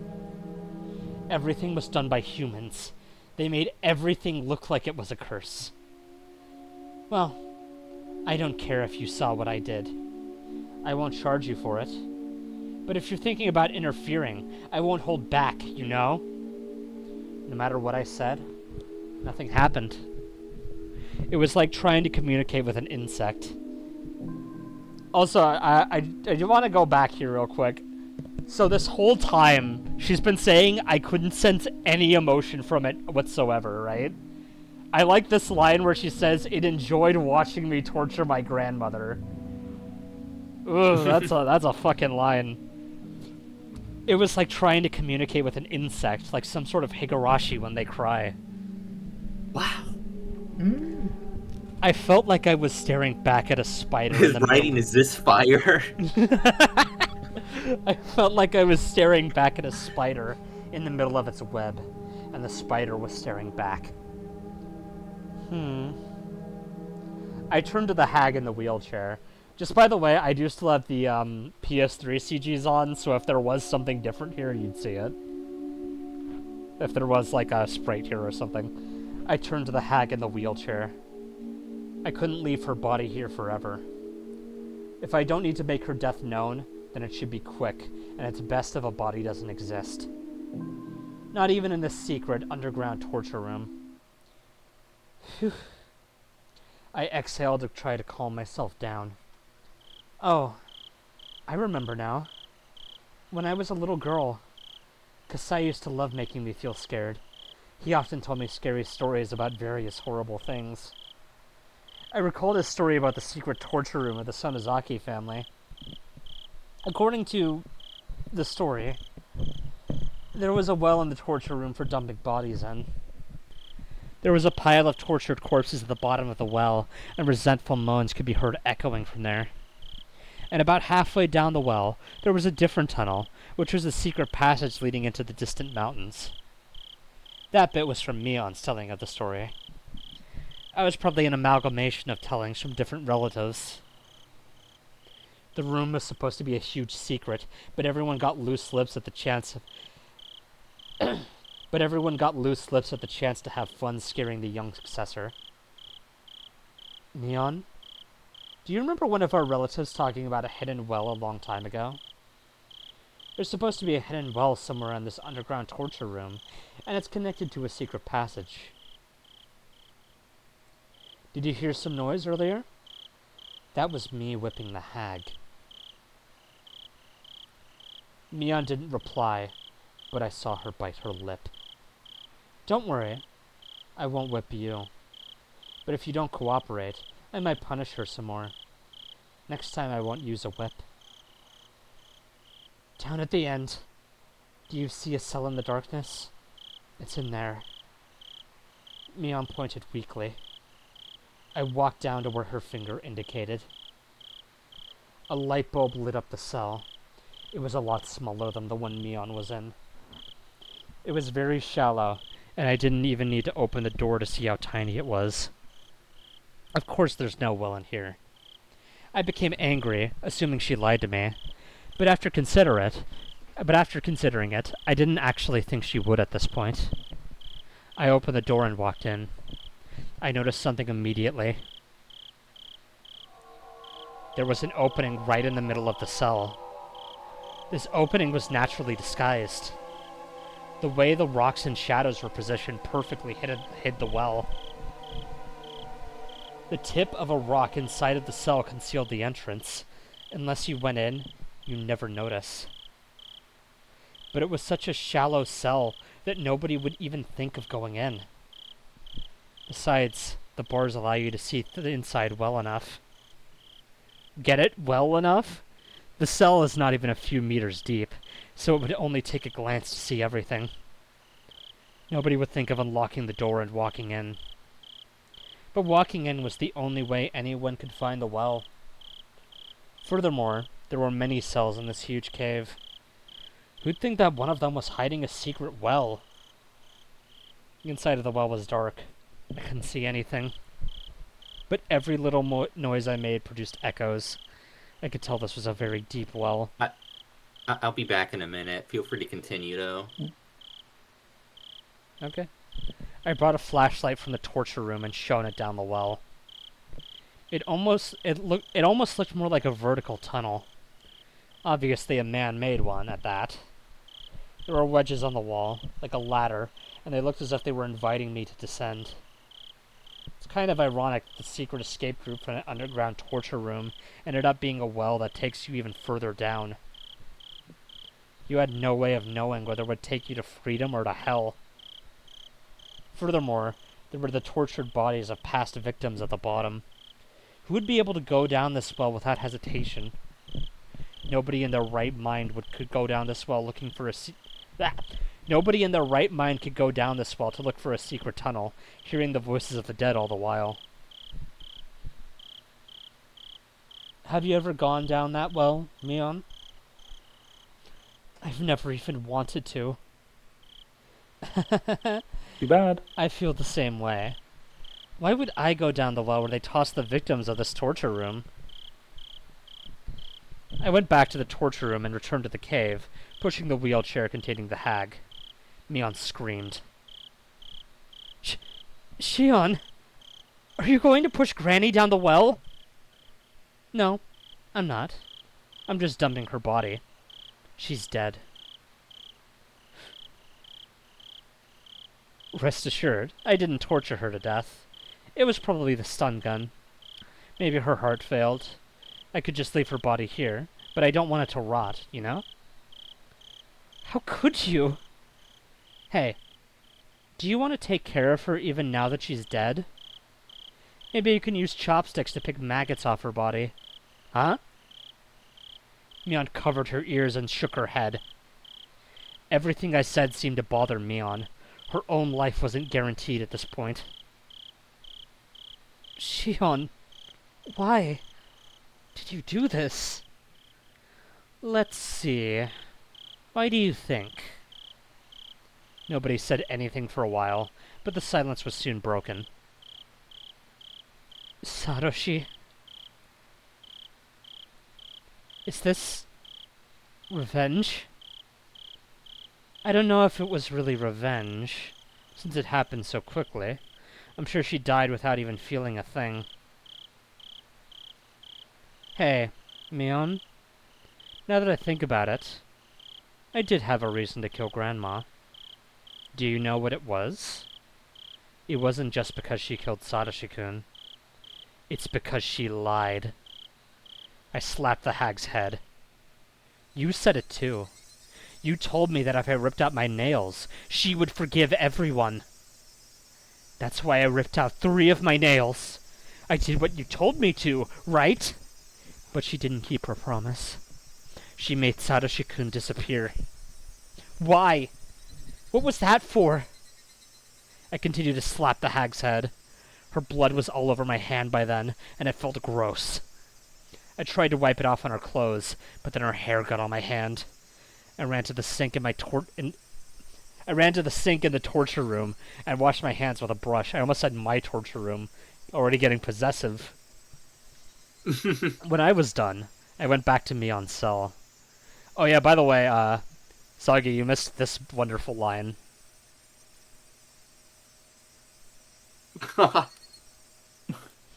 Pretty good. When I was done, I went back to Mion's cell. After Satoshi-kun disappeared, you came over and told me. You said the relationship between me and Satoshi-kun was forgiven. You also said that the Sonozaki main house had nothing to do with Satoshi-kun's disappearance. Yeah. You lied! Lied.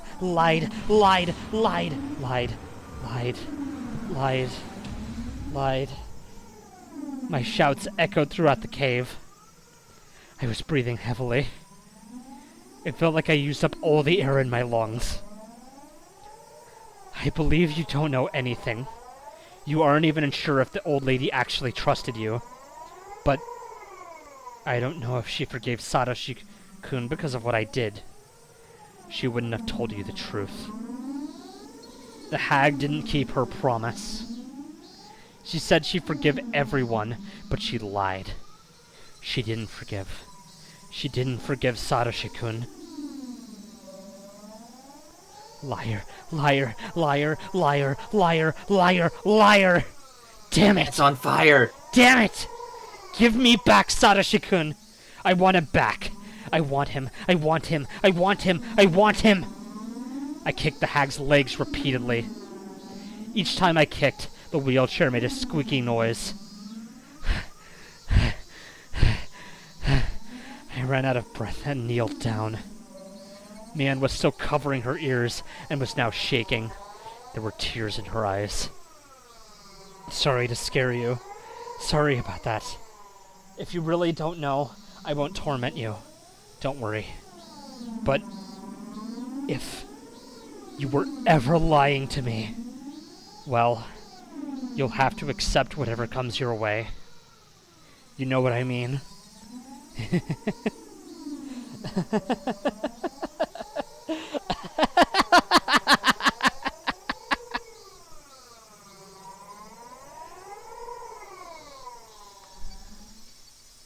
Yay! Yay. Happy family reunion! Yay! It's murdering time. Hell yeah. Oh, we're skipping a page this time. Just a page. Just one. String of payback. took the first step towards revenge. Notebook, page 183, which is not far after the last one. I think that was 179? Anyway. I wasn't planning to kill the hag so quickly.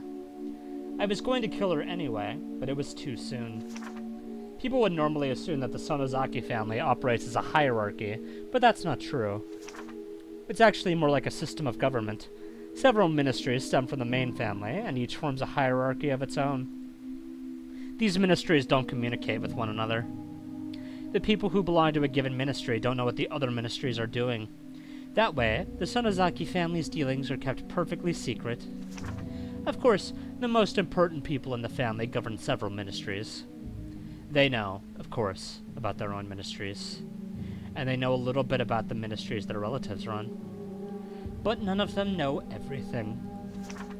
There are ministries that work in the open, there are ministries that work unseen, and there are some smaller ones that Oryo runs herself. Mian seems to know about most of them, but she doesn't necessarily know them all. In fact, she didn't know about the curse. Considering that, the fact that the hag died before I could interrogate her is a huge loss. Oh no! Uh-oh! I just had a realization. So, if she couldn't get information from Oreo, what do you think is gonna happen next? What's the next logical step? Happy music. Just keep in mind what happened in Chapter 2, right? Everyone was dying left and right, and disappearing. Great swamp gas. She's gonna fucking kidnap everyone.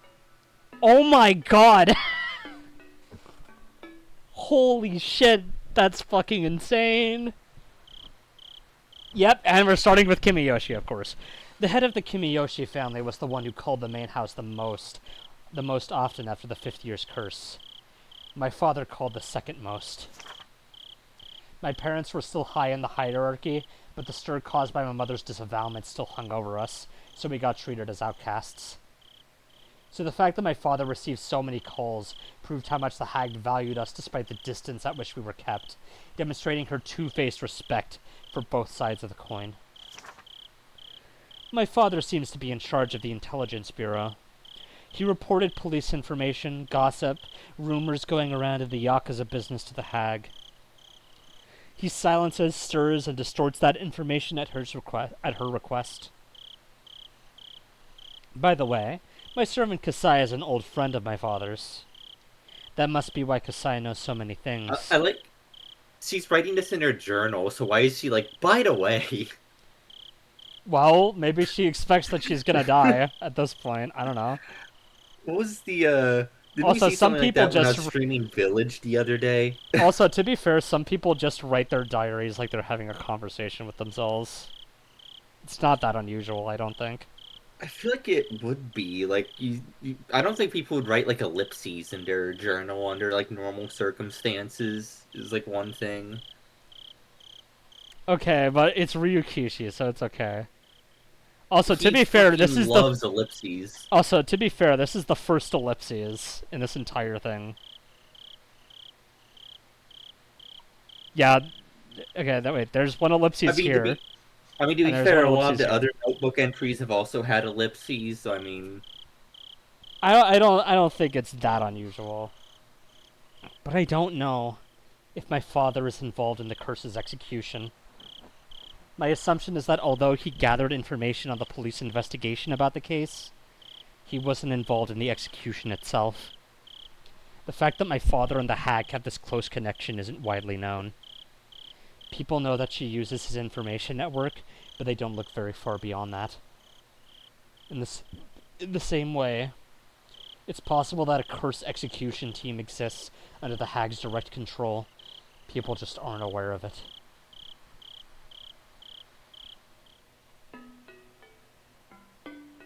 Alright. Sorry, was that 183 or 185? There's been a lot of notebook pages. 185? Okay. Well, I can't believe we've now read 185 notebook pages. Yeah, We're grinding two of those. we've omitted quite a few of them, I think. No, you're wrong. Oh, okay. I was having such a happy dream. Satoshi-kun was in the dream. He was leading his normal, everyday life. He was back on the baseball team. Iria and I acted normally around him because we knew that's how mature people should act. We welcomed him back as if he had been here with us the whole time. Although he hits well in practice sessions, he still doesn't do well in a real game. Come on, Satoshi-kun. 3 strikes already? I'm cheering for you. And Satoshi-kun pouted as he mumbled. I felt tears pouring down my face. Oh. Satoshi-kun. Satoshi-kun. Oh.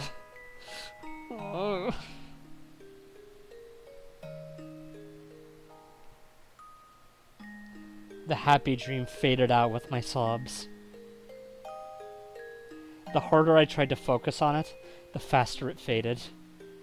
Soon it was all gone. I could see the bright morning sun through a crack in the curtains. I was in Mion's room at the Sonozaki house. When did I come back? I was crouching in the corner of the room and crying. A dream is a dream. I wished I hadn't woken up. But one must wake up from a dream.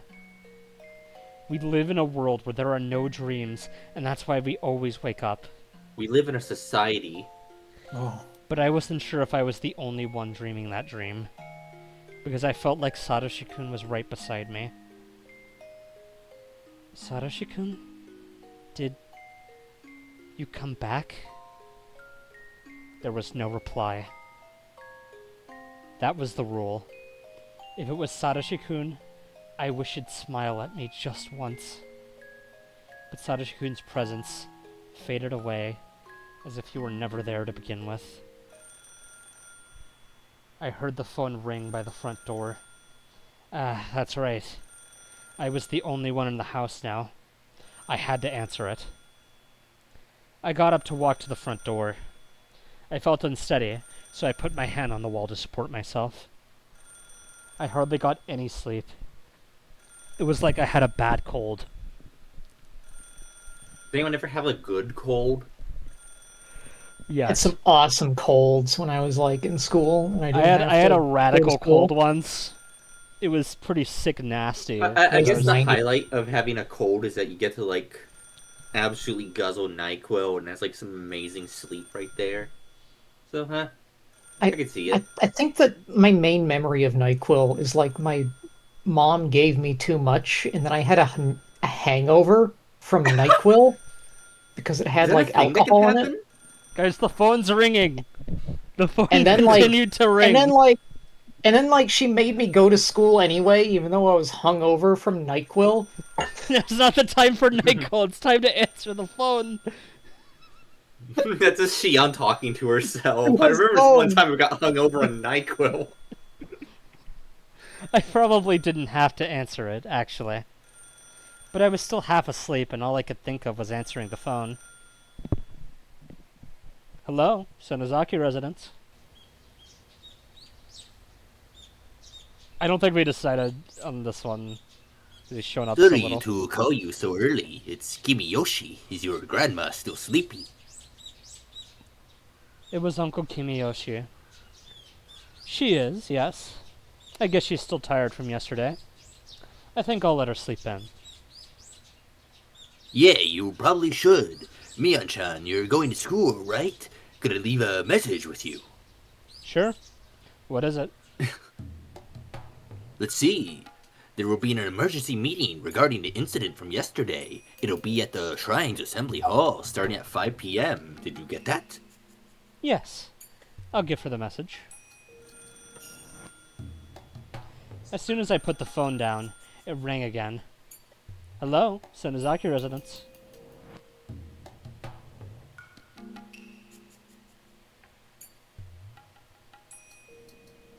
Steven Seagal. Seagal. Good Oh, morning. right, that's the Sorry guy. to call you so early. Mrs. Kasai, is this Mion-san? Good morning.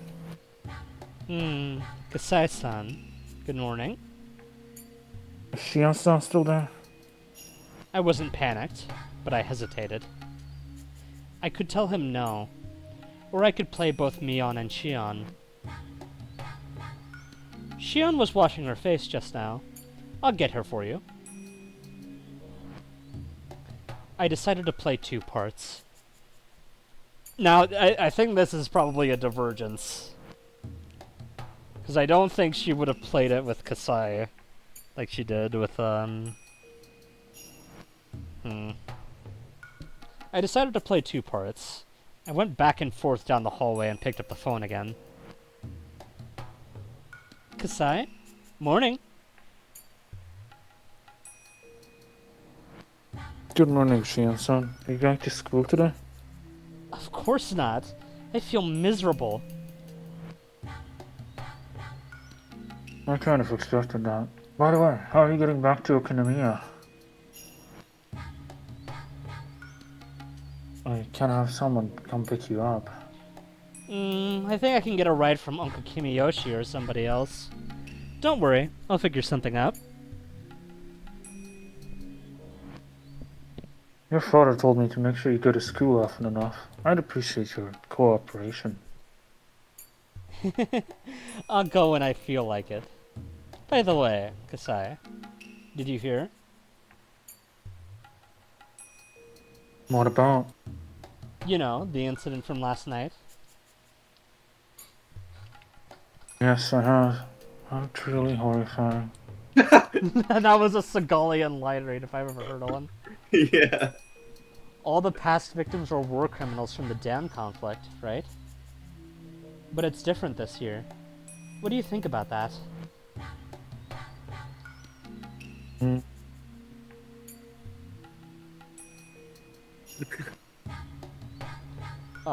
If you said that, It's the line. I That is the line. I could not hear you at all. Seagal was too quiet. He didn't come up on the mic. Too committed to the bit. I don't know. There you go.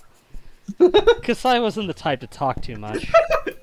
If it was about something complicated, he usually responded like that. Do you know why those two fell under the curse of Oyashiro-sama? Do you know Oyashiro-sama? No. Hinamizawa. Thank you. No, Hinamizawa. I heard this last night. Supposedly, they snuck into the ritual storehouse during the festival. They used a metal wire or something to unlock the door. Kasai went silent for a while. I held my breath while waiting to see how he responded. I expected him to say that he couldn't believe those people were chosen as victims just for sneaking into a storehouse. I expected him to say that it was just too unrealistic. Well, Nisha's Babs? I see. That was stupid of them. Since Tomitake-san was an outsider, I bet he didn't know. I went along with Kasai, but I felt disturbed on the inside. Kasai didn't wonder why breaking into the ritual storehouse would justify their deaths. I'd known Kasai for a long time, which is why I knew there was a heavy meaning to what he said. By the way, Kasai, actually, I did it too. Did you go in? Yeah.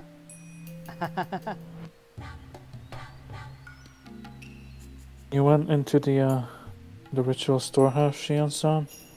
Yeah. Takano-san invited me. Takano-san, Tomitake-san, and remember Keiichi who just moved here recently? Him and me, to make 4 of us. I heard Kasai sighing heavily. Well, Even- it's a shame, because I'm gonna have to snatch every motherfucking birthday. Even though he didn't say a word, I could tell he was shocked. I'd never known him to act this way before. Shion-san, don't you remember what happened last year? I don't think you can take care of this. Last year, it was 3 nails. So maybe 5 this year? Ah, sorry. I wasn't trying to make light of the situation. I knew I shouldn't have done it. I regret it at least a little. But is it really that terrible a thing to do? You're related to the Sonozaki main family. Do you really think people would understand? But I've been living in Okinomiya all my life. Since the old woman hated me, I've barely been to Hinamizawa. Besides, I was stuck at school. How would I know about any of that? I heard another sigh from Kasai. That sigh told me my excuses would be useless. Shion-san, I am your ally. I want to support you as much as I can, but there are dangers even I can't protect you from. Besides, Sorry, Sis is here. I've gotta go. See ya! Click. I interrupted Kasai and hung up. I didn't want to hear it. I didn't want to hear Kasai reject me. He, who had been my ally all my life. Shit. Damn it. I could hear the sound of the cicadas. The sound of it made me feel like I was being cooked on a huge frying pan, making a sizzling noise. So he hangs up and he's like, fuck, piss, goddamn shit. I mean, cut sucking cummy motherfuckers. I mean, that is an understandable reaction, I suppose. Well, she's quoting Rogue Warrior, the hit game. I couldn't help feeling And remorseful. it wouldn't come out for like 23 more years. Oft quoted. Now I knew that sneaking into the ritual storehouse wasn't a laughing matter. But I really didn't know it at the time. Sure, the door was locked, so they didn't want anyone to go in. Then why did they change the lock? What did they say? I think it was that Riga-chama said that the previous lock was too heavy for her, so she had to change to that cheap one. That was how Takano-san broke in. If the heavy lock was still there, this wouldn't have happened. I slapped my own forehead. Then I took a deep breath. I had to calm down. What was the point of fussing now? I'd already passed the point of no return. There was no use thinking otherwise.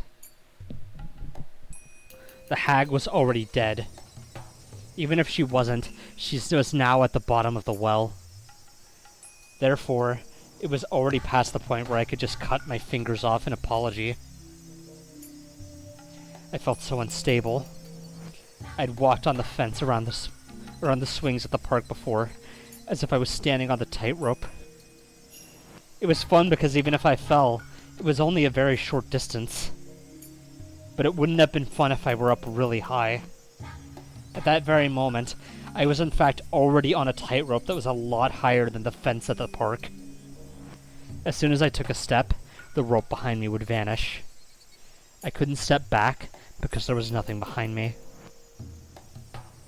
That was, in short, the current situation I found myself in. Just standing in one spot was all I could do. Even if I never took another step, I'd fall if I wasn't careful. If I forced myself to walk, the danger would only increase. But if I didn't move, I would fall eventually. I couldn't see what was ahead of me. There was no guarantee that I'd ever find firm ground. But if I stopped, there was only one fate waiting for me. I have to move onward. If staying here guaranteed death, then I'd rather try to walk, even if I die as a result. Even if there was a dead end ahead of me, at least I tried my hardest. In general, I try to be optimistic. I could accept my life not lasting particularly long. But I wouldn't go easily. I'd struggle as much as possible. I'd already killed the hag. For that, there could be no punishment other than death. I think you're being a little optimistic here, Shion, honestly. I knew my life would end soon. In other words, I was actually already dead. A dead person has nothing to lose. That means I can only go on the offensive. I clutched my fist tightly as I muttered. Even if I had to die, I couldn't die easily. Did you know Ryukishi... She's This gonna is my die hard, as they say. Exactly. This is my chance to avenge Satoshi-kun. This Die is turning hard into some kind of scenario. Who did it? For what purpose? And why? Fun. I was going to investigate. I was going to question. I don't think fun killed Satoshi-kun. I was going to expose. Oh, he's not dead. Yes. Yeah, he's I was going to fine. settle the score. He's actually just following her around. He's just being sneaky.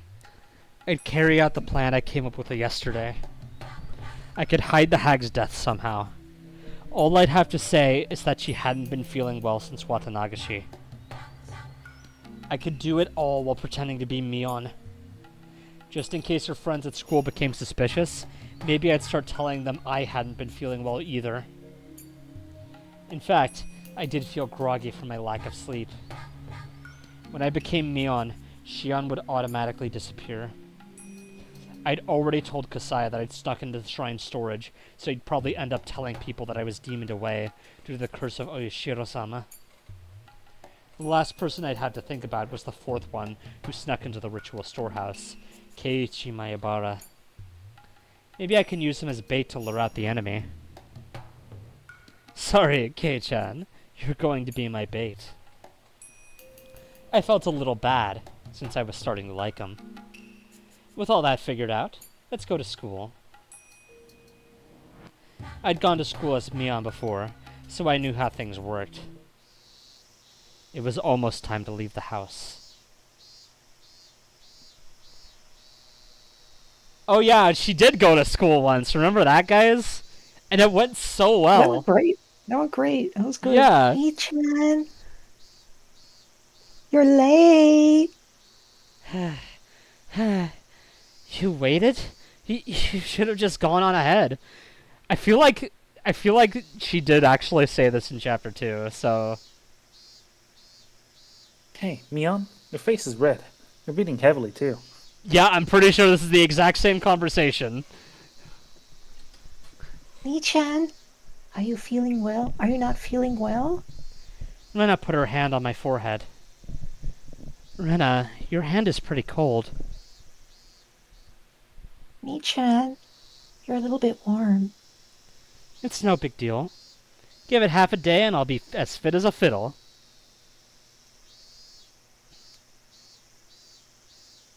Are you really okay? You don't have to push yourself, you know? What's this? Kei-chan, are you worried about me? That's nice of you. I'd always thought he was a goofball, so I was a little surprised. Oh, he's so goofball coated. I thought they would tease me, but they didn't.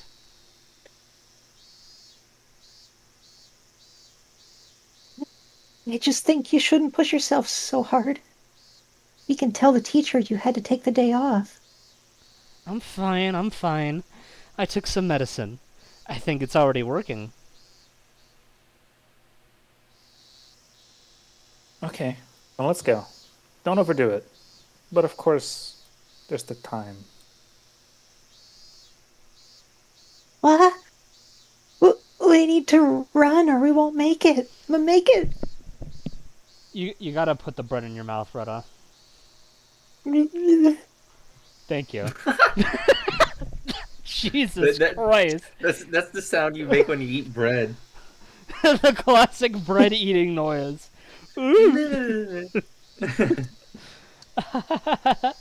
This morning got pretty thrilling. Maybe it's just what I need to shake off the sluggishness. Yeah, I'm pretty sure this is the exact same conversation. Let's run. So I guess that does more or less confirm my theory that, yep. Ugh. President, if you would. Ah, everybody stand up. At attention. I'd made the same mistake before. I never learn, do I? Do you think Mi-chan is doing okay? She doesn't look good. Oh, really? How unfortunate. It was a good idea to make them believe I was sick. Even if What I... emotion is Sadako's face supposed to convey? I think she's supposed to look troubled. Because that's the, Where's F10 menu? Hold on. That's, this sprite, if you remember right. I think she's supposed to look like a little troubled, maybe inquisitive, I don't know. Even if I did things differently from If I Neon, see it. I had an excuse. Well, you know, girls have those days when they just don't feel well. I don't have those days. Nipa. Star.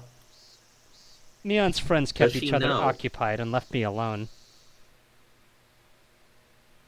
Keiichi Maibara. He might suddenly disappear one day. I couldn't let that happen. That would be like letting a fish take the bait and swim away while I was fast asleep with a fishing pole in my hands. I couldn't miss the moment the enemy took a bite out of Keiichi. I had to be careful. But it was impossible to keep my eyes on him 24 hours a day. Spying on him at school like this wasn't good enough. Should I have him meet with Shion and let her explain that he's in danger? Maybe we could set up a strategy together. I didn't think Keiichi realized how serious a crime it was to step foot in the ritual storehouse. I hadn't, after all. Since last year, all the incidents that related to the curse had probably been investigated in secret. People involved with the three families would know about the incident from last night, but Keiichi shouldn't know anything. I knew where he stood now. If he knew where he stood now, he'd be more cautious too. That should make him aware of his surroundings, and maybe he would notice if anything odd took place. The teacher caught him sleeping, so she ordered him to go wash his face. He walked out into the hallway. Wash your face. Thank you, Chie. I was sleepy too. I had to be alert, but I couldn't clear my mind due to my lack of sleep. I decided to go home early. Since I've been pretending to be sick since morning, my request was approved. As I exited the building, I saw Keiichi watching his face. I thought you'd be out here. It feels better outside, huh?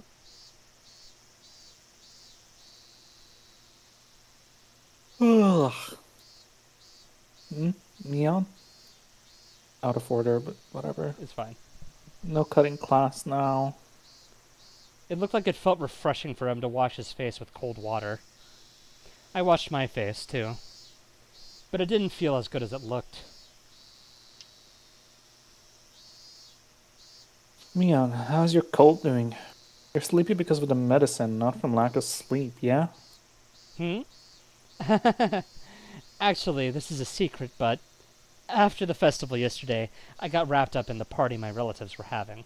And, well, I had a bit. I pretended to drink with an invisible glass. I thought that said glup for a second. Like the guy from Star Wars? Whoa. My favorite. Are you hungover? How old are you? He looks so concerned. Keiichi exaggerated his reaction, but he still seemed worried. Okay, later. I'm going back. Be careful on your way home. Don't wobble into a sewer or brook, got it? Keiichi turned around to go back to the classroom. Oh, one more thing, Kei-chan. I stopped Keiichi. He, in response, turned around. What's up? This may sound weird, but don't think too hard about it. Well, it depends on what it is. Last night, near the end of the festival, Did you see Tomitake-san or Takano-san anywhere? I noticed Keiichi's body tense up. His reaction proved that he felt guilty about sneaking into the ritual storehouse. He was frightened that Mion Sonozaki might know about it. I guess this was enough to give him a certain impression of Mion Sonozaki. You know Tomitake-san. That's me. Oh, You know Tomitake-san and Takano-san, don't you? You remember, Kei-chan, when the four of you were talking during setup the day before? I could clearly see how dismayed Keiichi felt. He was trying to come up with an excuse. I can't remember. I might have seen them or not. He was both a bad liar and a bad actor. He wasn't really that intelligent at all. Well, that would make him a suitable friend for Mion. He was just a brat, unlike Satoshi-kun. Although, when it came to lying and acting, Satoshi-kun was at about the same level. Maybe Keiichi should be credited for at least trying to tell a lie. Satoshi-kun wouldn't have even said a thing. I didn't need to be thinking about him right now. I see. Then, one more question. On the same night, did you see Shion? This was a very mean question. Keiichi was perplexed, as I'd expected. Didn't you ask me that yesterday? I think I told you that I wasn't sure if I had or not. Eh? I'd asked him about that yesterday? He must have meant that Mion Sonozaki asked him that question. In other words, she asked him right after he left the storehouse and got back together with his friends. Damn you, Mion. When I asked her, she said she'd had no idea what we went into the ritual storehouse. Shit. Did you? I guess I just thought I'd get a different answer if I asked you again. Why are you so intent on knowing if I did or not? He was getting defensive. Keiichi couldn't hide his panic as he flared up at me. It's not important. It's just that there are some people who are speaking poorly of Tomitake-san, Takano-san, Shion, and you, Kei-chan. I didn't really hear what they were saying, though. Keiichi was really perplexed now. This wasn't fun at all, but it could still be an interesting game. I don't believe that you were doing something bad. I just wanted to ask a bit about it, so I did. Sorry for making you uncomfortable, okay? I made sure Keiichi felt a sense of crisis, then left. Okay, well, good to know it was fucking intentional. Holy shit. Nobody can tell us apart. We're Mion and Shion, perfect twins. Notebook, the page entire 186. That's all she wrote. Apparently.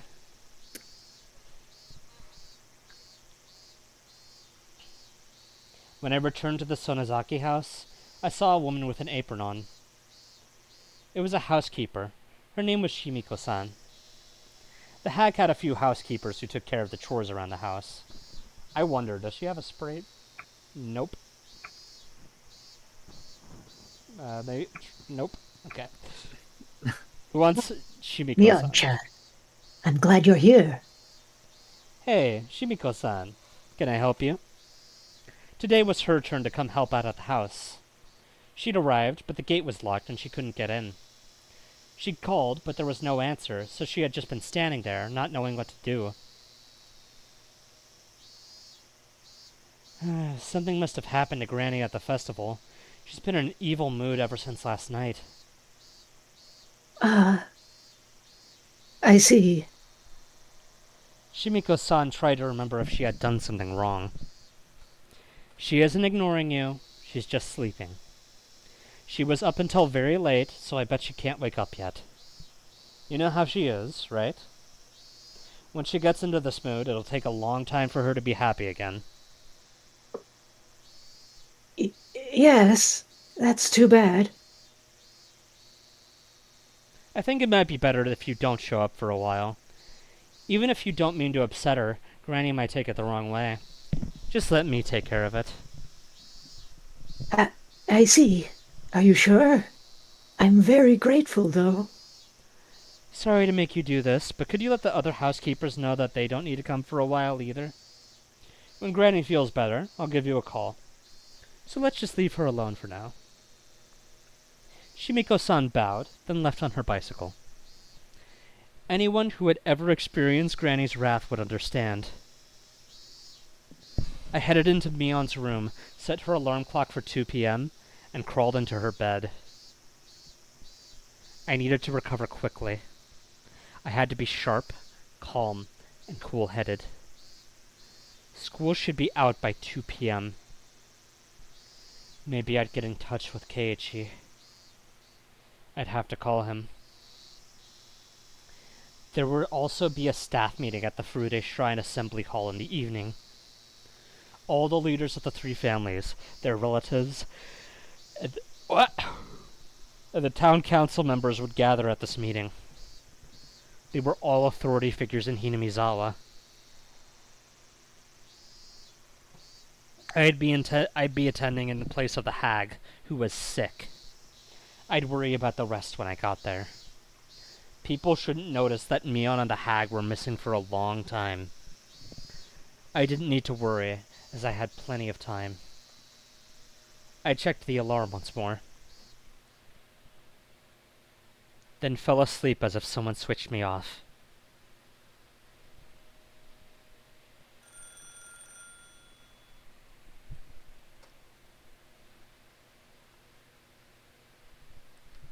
Hello?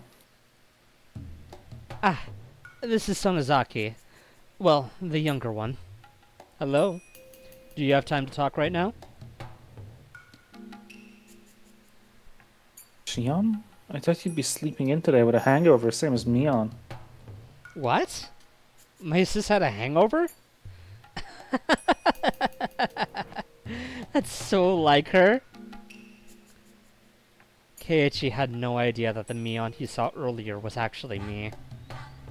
He didn't notice when we talked in person, so there's no way he would notice on the phone.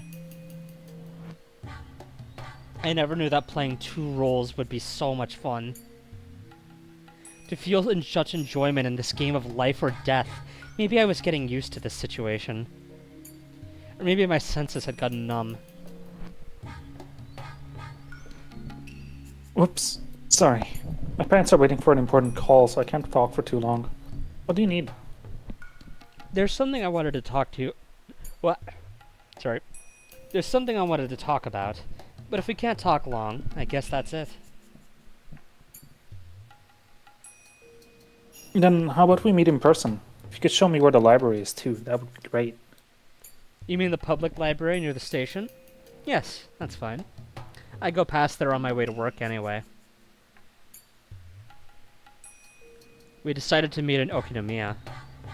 It wasn't easy to get there from Hinamizawa, but I had to hurry. I couldn't run into Keiichi as he was heading there himself. I recall that the key to the hag's motorcycle was in her secret drawer. The hag usually got driven around for public events, but when she had her own errands, she rode her motorcycle. Keiichi, I assumed, was going to ride his bicycle. I tried to get to Okinomiya before he did. Keiichi arrived quite a bit later than me. Motorcycles are faster, after all. There were hardly any traffic lights to worry about on the way here, either.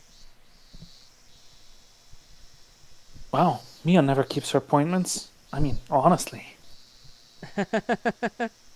Making my sister the standard for everything will get you in trouble. You're a little unsteady. You didn't get much sleep last night either, did you? Don't try to hide it. You definitely went home from school early. Oh, too bad. I've been at home all day from the beginning. I'm smarter than my sis, after all. Hey now, I don't think you can call playing hooky smarter. You should finish your errand first. We don't have that much time. We're going to the library, right?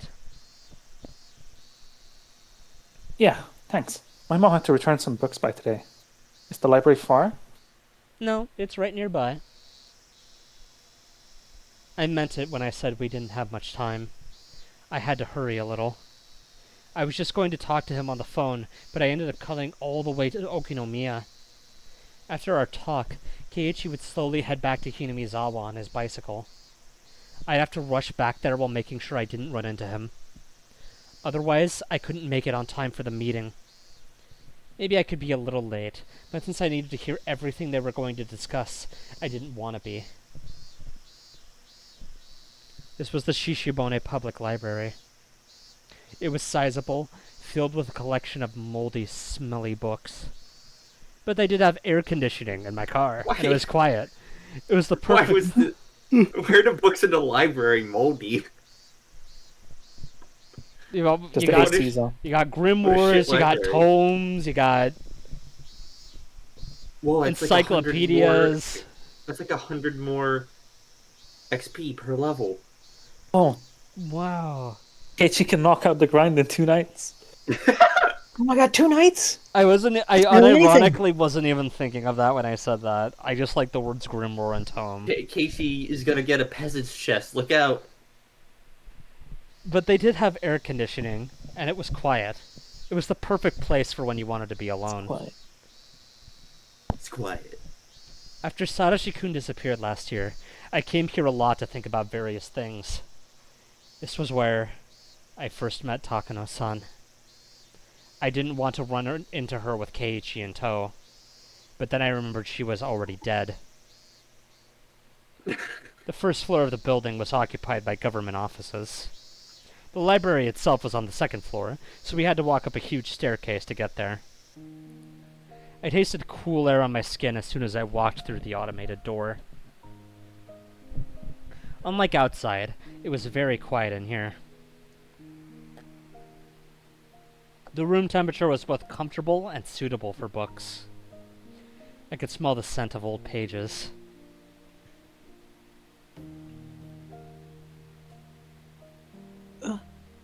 All libraries smell the same.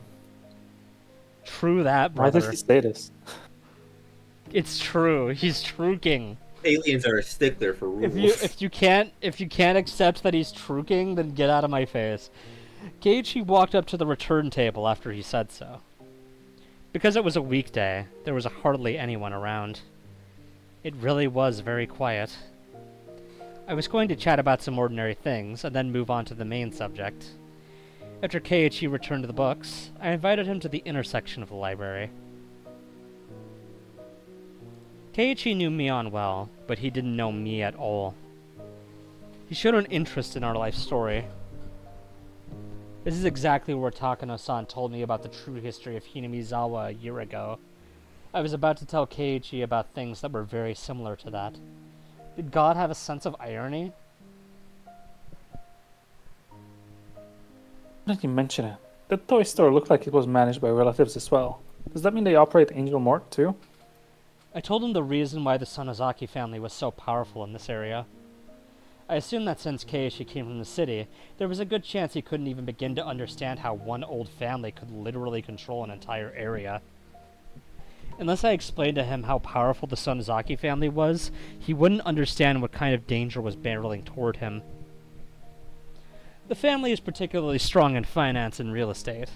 Even a lot of members of the Chamber of Commerce and Industry either have the last name Sonozaki or are their relatives. There are Sonozakis in the city council and the prefectural assembly too, since they have the Okinomiya area giving them strong electoral support.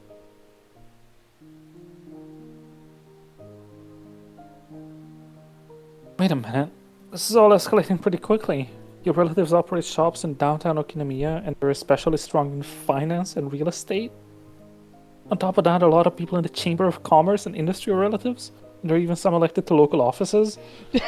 Okay, so remember earlier when you said that Ryukishi rephrasing the same thing twice was like a mistake? No, I don't fucking think so. I think he's No, just that's not- trolling. This is not the same situation That's not- at all. It though. is, That's not what though. I said, and this is a very different Oh. situation, I feel. I'm fairly sure he's just trolling. Like, I feel like the ritual storehouse thing has to have been, like, different kanji or ways of writing it or something. Okay, well, we can Whereas check that after was- this. Whereas that was just Ryukishi liking to repeat himself. I am This fairly isn't even certain. repeating himself. This is just like making fun of it.